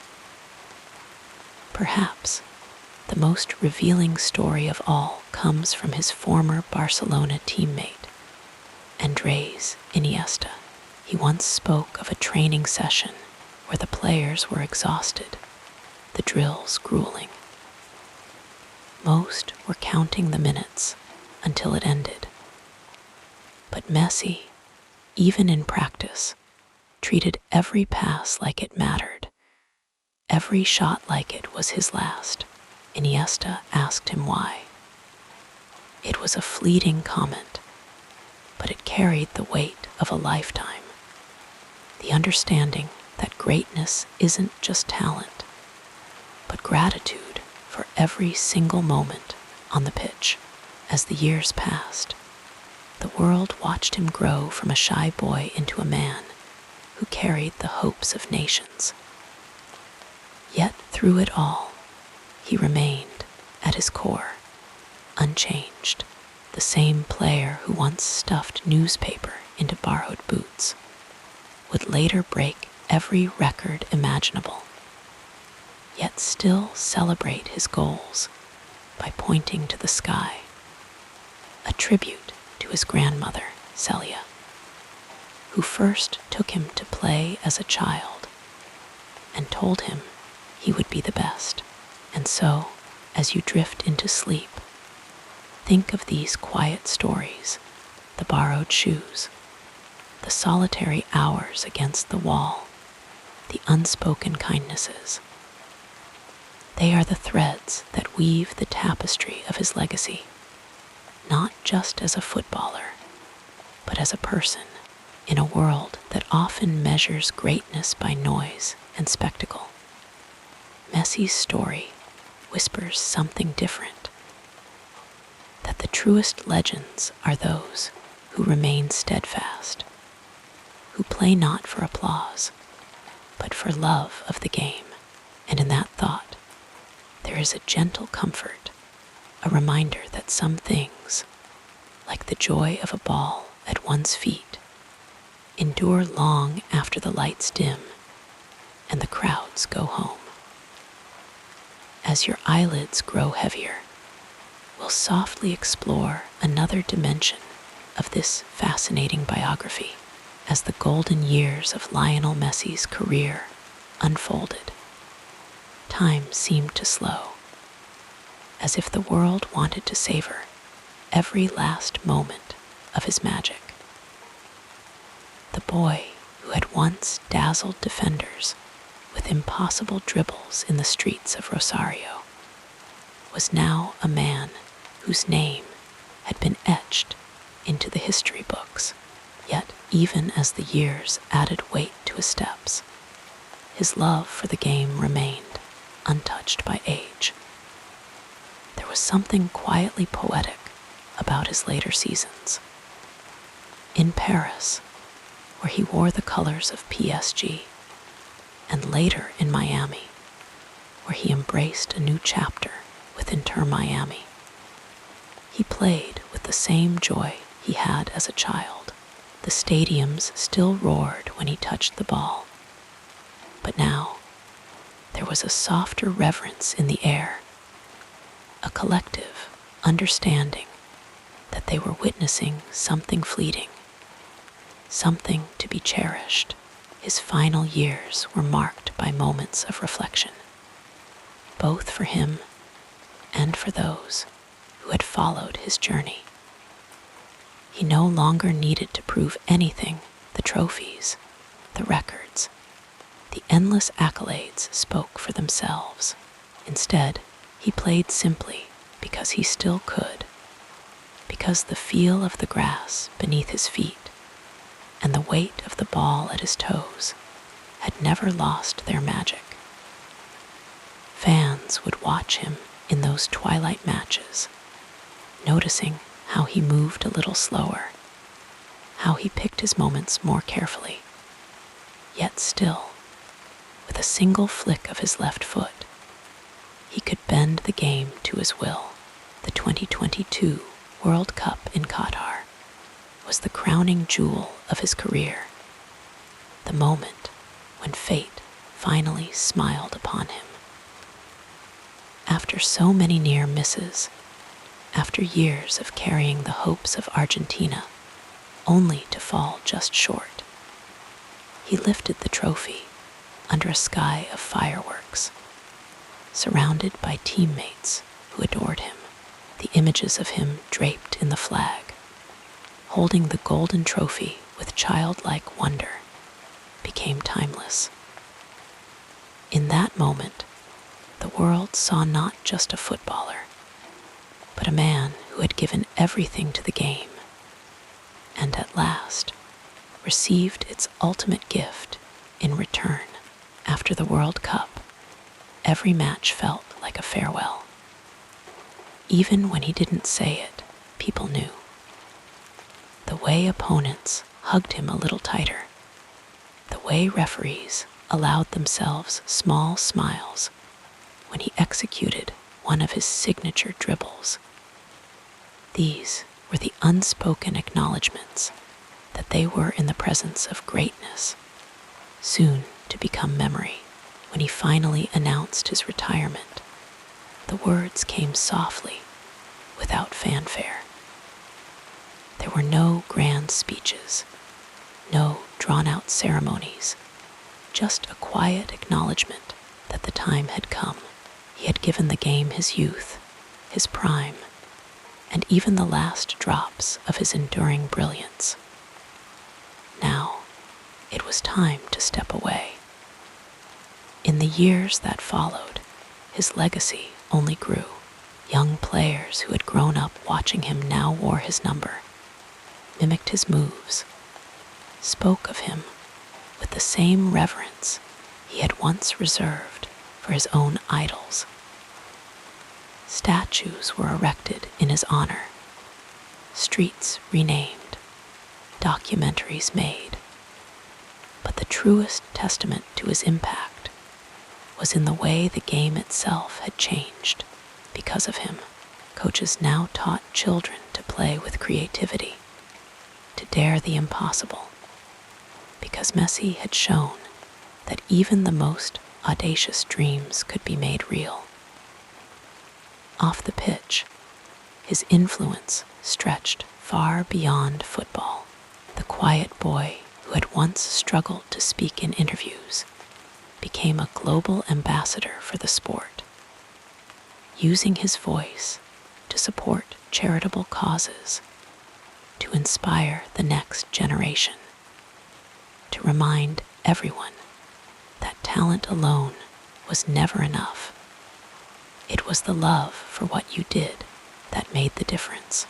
And when he did eventually return to the game, it was as a mentor, a guiding presence for those who came after him. Whether in brief coaching roles, informal training sessions, or simply as a spectator in the stands, his presence carried a quiet wisdom. He never sought the spotlight, but when he spoke, the football world listened. In the stillness of retirement, he found joy in the simple things: time with his family, walks along the beach, the occasional kickabout with old friends. The man who had once been the fastest player on the pitch now moved at his own rhythm, content in the knowledge that he had left nothing undone. And so, as the years drifted by, the legend of Lionel Messi settled into the collective memory like a lullaby, soft, enduring, timeless. The records would one day be broken. New stars would rise. But what could never be replicated was the way he made people feel. The way a stadium held its breath when he touched the ball. The way a child's eyes lit up when they saw him play. The way he carried himself not as a god, but as a man who simply loved to play. His story was never about perfection, but about persistence. Never about dominance, but about devotion. And in that, there is a quiet lesson for us all, that greatness is not measured in trophies or titles, but in the moments when we give ourselves completely to what we love. So as you close your eyes tonight, imagine the sound of a ball rolling across grass, the faint echo of cheers in the distance, the silhouette of a man walking off the pitch one last time, his work done, his legacy secure, and know that somewhere in the quiet corners of the world, children are still dreaming of being like Messi, not just because of what he won, but because of how he played, how he lived, how he loved the game. And in that thought, there is peace, a reminder that even as time moves on, some things, like the beauty of a perfectly struck pass, like the memory of a man who played with his heart, never truly fade.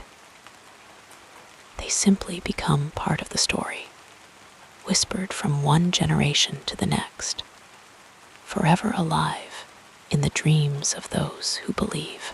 Sleep well, knowing that the magic of Messi lingers still, not just in highlights or trophies, but in the quiet, enduring love of the game he gave us all.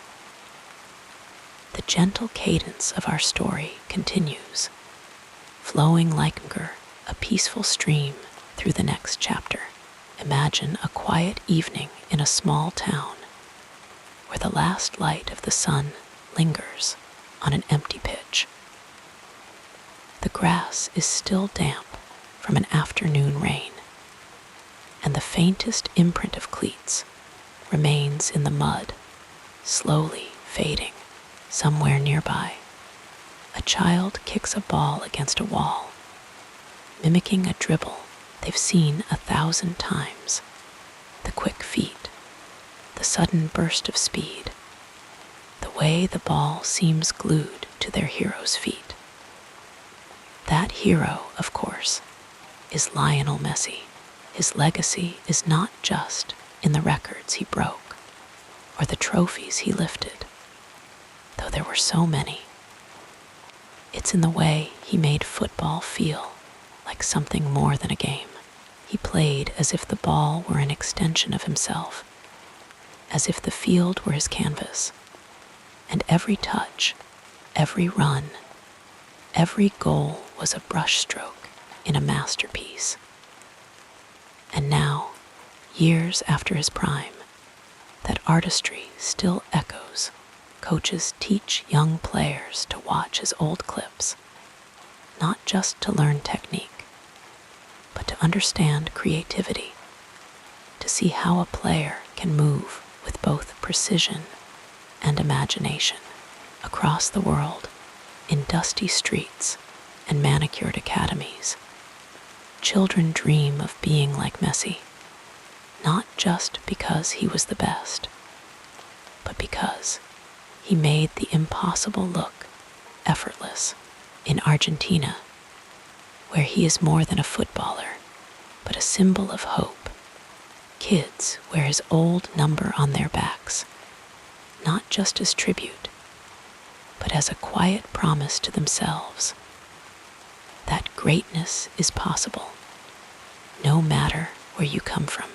In Barcelona, where he became a legend, his name is still whispered in the halls of La Masia, the youth academy that shaped him. Young talents, they are told to study his humility, his work ethic, the way he never stopped improving, even at the height of his fame. And then there are those who never saw him play live, who know him only through grainy highlights and stories passed down. They too fall under his spell, because Messi's magic was never confined to a single era. His influence transcends generations, much like Pelé's or Maradona's did before him. The way he played close control, low center of gravity, sudden bursts of acceleration, has been studied, replicated, and even improved upon by new stars, players like Phil Foden, Jamal Musiala, or even young talents in South America who grew up idolizing him, now carry traces of his style in their own games. They may never be Messi, but they are proof that his way of playing football left a mark. Beyond the pitch, his impact lingers in quieter ways. Charities he supported, hospitals he funded, the quiet generosity that never made headlines, these too are part of his story.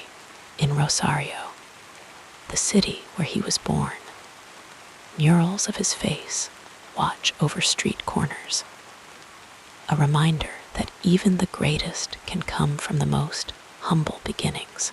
His journey from a boy treated for growth hormone deficiency to the best in the world is a lesson in perseverance, one that parents tell their children when they feel like giving up.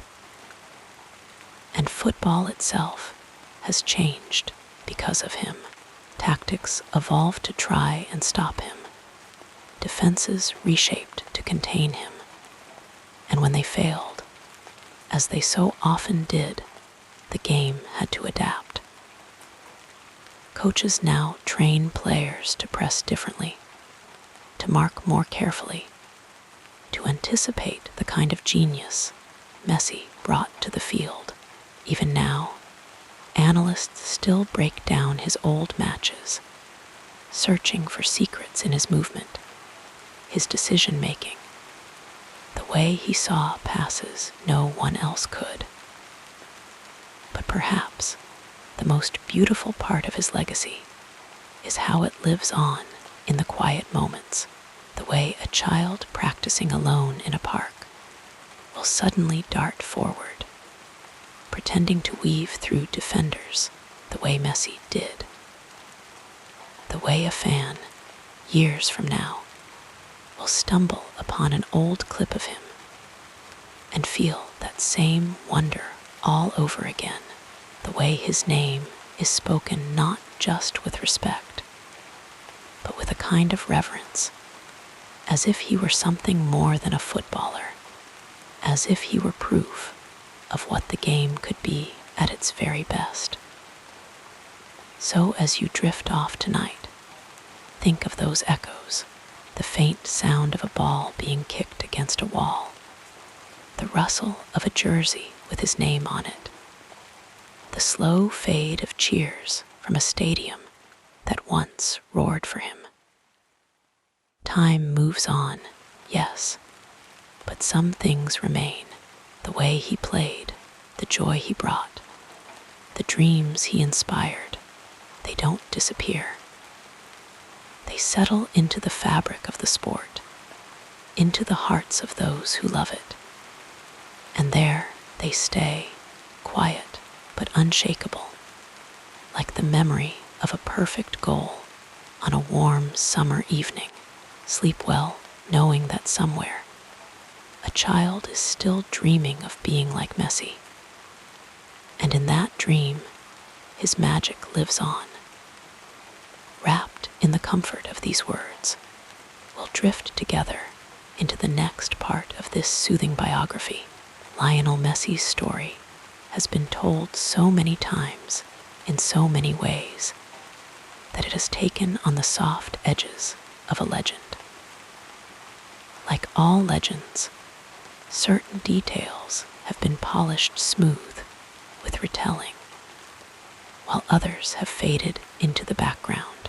The truth, as always, is more intricate, more human than the myths that surround him.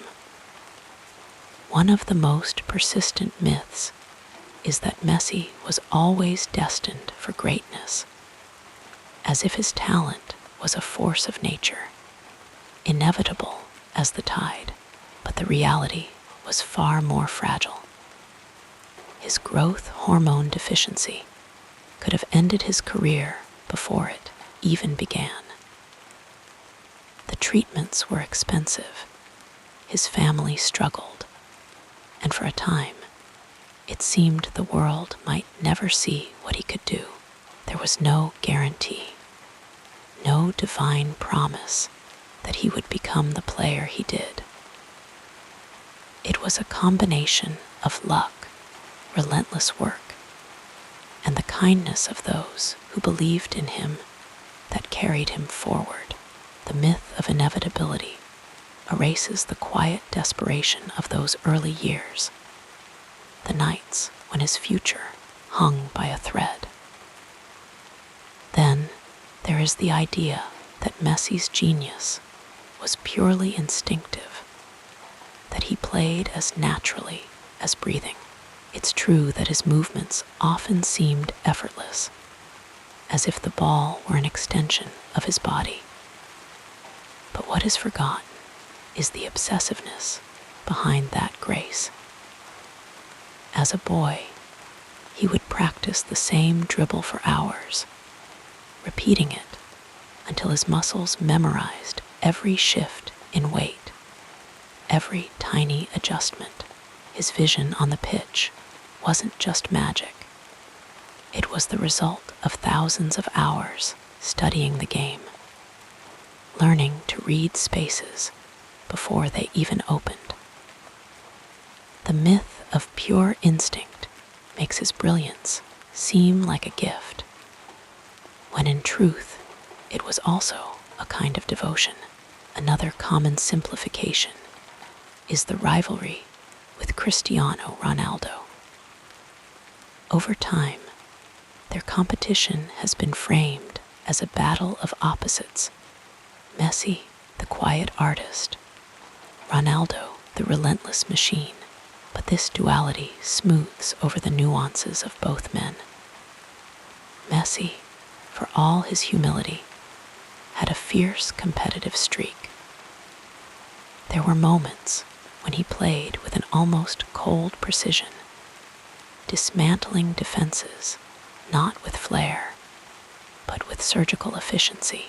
And for all the talk of Ronaldo's physical dominance, his technical skill was often underestimated.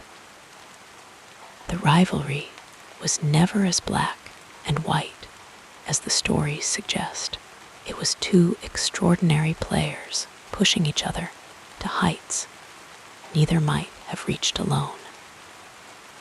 Perhaps the most romanticized part of Messi's story is his relationship with Barcelona. It's often told as a fairy tale, the boy who arrived small and shy, who grew into a king at the club that saved him. And in many ways, it was. But the departure, when it came, was messy and painful. A reminder that even the most beautiful stories are still bound by contracts and business. The tears in his farewell press conference weren't just for the end of an era. They were for the realization that no bond, no matter how deep, is immune to the cold calculations of sport. The fairy tale glosses over the complicated truth that love and loyalty in football are sometimes not enough.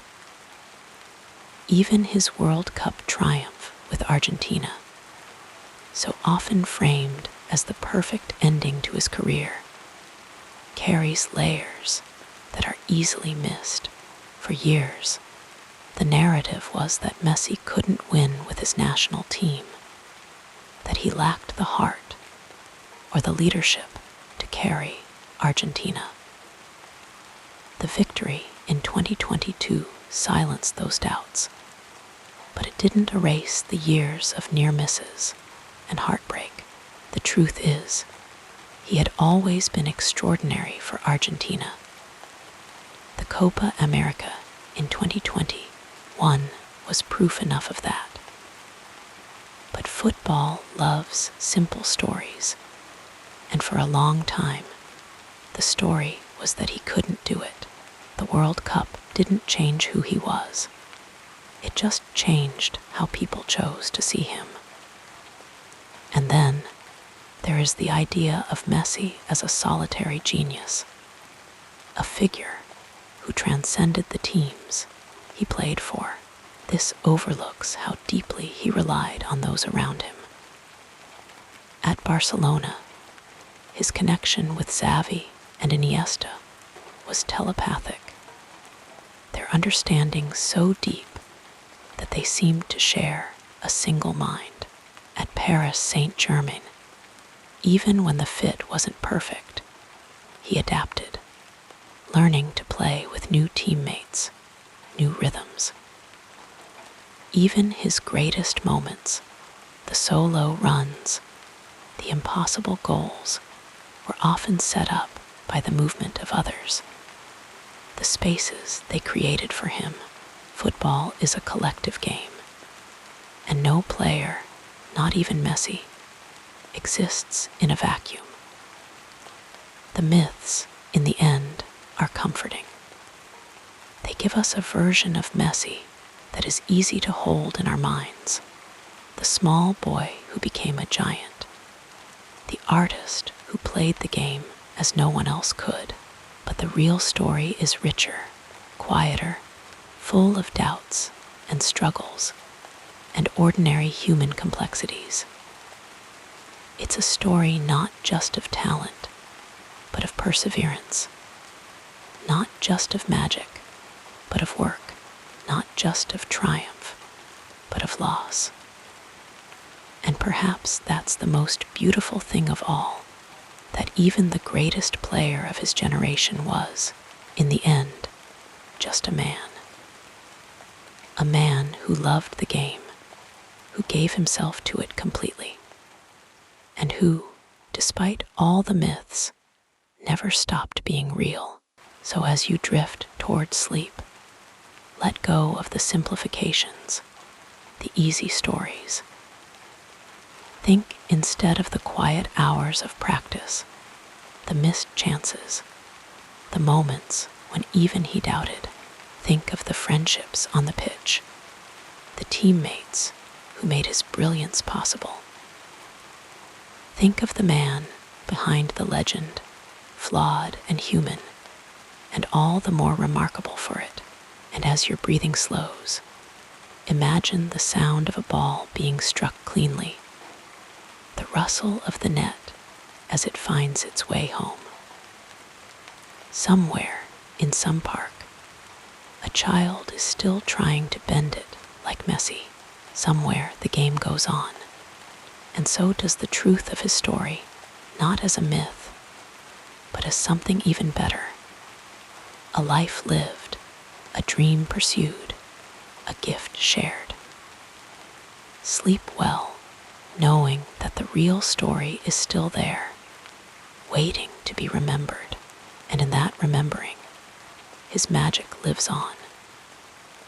Now, as we continue our gentle journey through this remarkable life, let us explore the next chapter.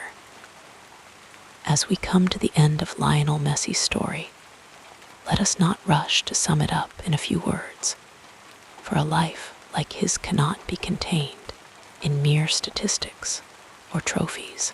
Instead, let us drift slowly through the quiet moments that made him who he is, the boy from Rosario who dreamed with a ball at his feet, the man who carried the hopes of millions, the legend who somehow remained humble through it all. His journey was never a straight line, never a simple ascent to greatness. It was a winding path, marked by setbacks and comebacks, by quiet perseverance and flashes of genius that left the world breathless. Think of how it all began. The small, shy child who played in the streets, weaving through imaginary defenders, his feet moving faster than his thoughts.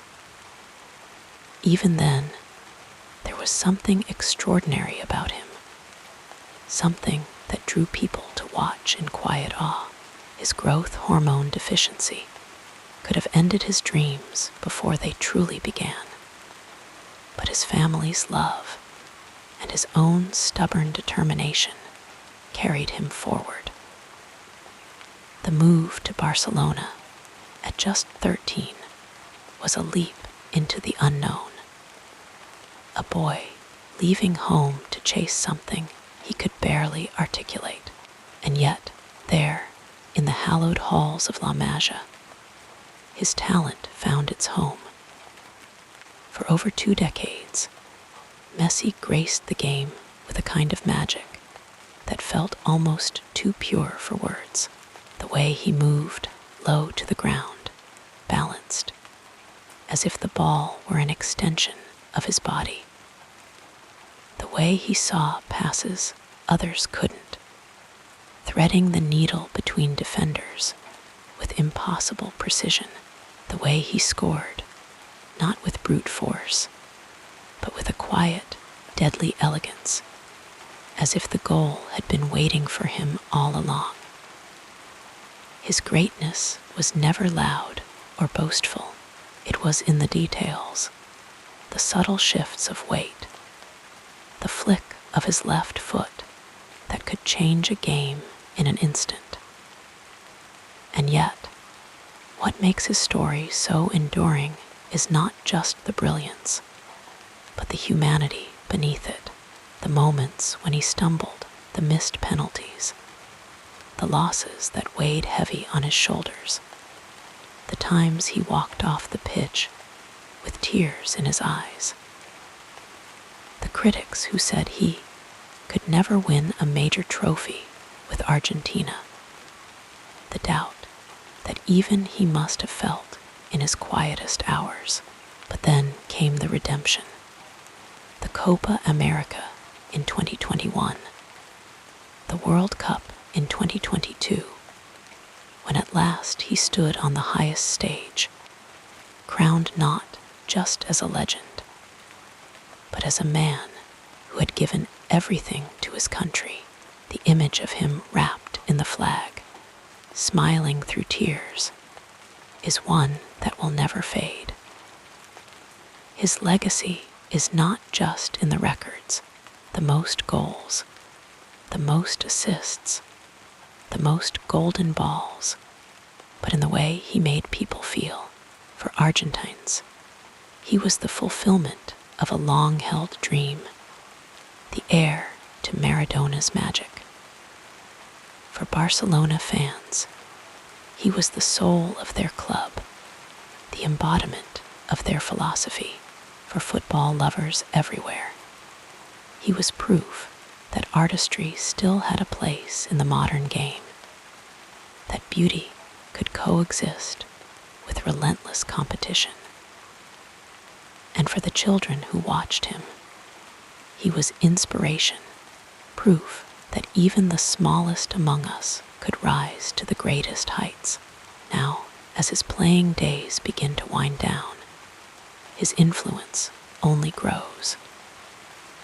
The next generation of players, boys and girls, in dusty parks and pristine academies, still mimic his movements, still try to replicate that impossible dribble, that curling free kick. Coaches study his games, not just for tactics, but for the poetry of his play. And fans, old and young, will tell stories of where they were when they saw him do something unforgettable. The solo goal against Getafe, the 4-goal masterpiece against Arsenal, the quiet dominance of his later years at Paris Saint-Germain and Inter Miami. But perhaps the most beautiful thing about Messi is that he never lost the joy of it all. Even after everything, the fame, the pressure, the endless scrutiny, he still played as if it were a game, as if the sheer pleasure of football was enough. That is why his legacy endures. Not because he was perfect, but because he was real. Not because he never fell, but because he always rose again. And so, as you let these thoughts settle in your mind, imagine him now somewhere on a quiet pitch, kicking a ball just for the fun of it, laughing as it arcs through the air. The sun is setting, the world is slowing down, and the game, as it always does, goes on. His story is part of something bigger now, woven into the fabric of football, into the dreams of those who come after.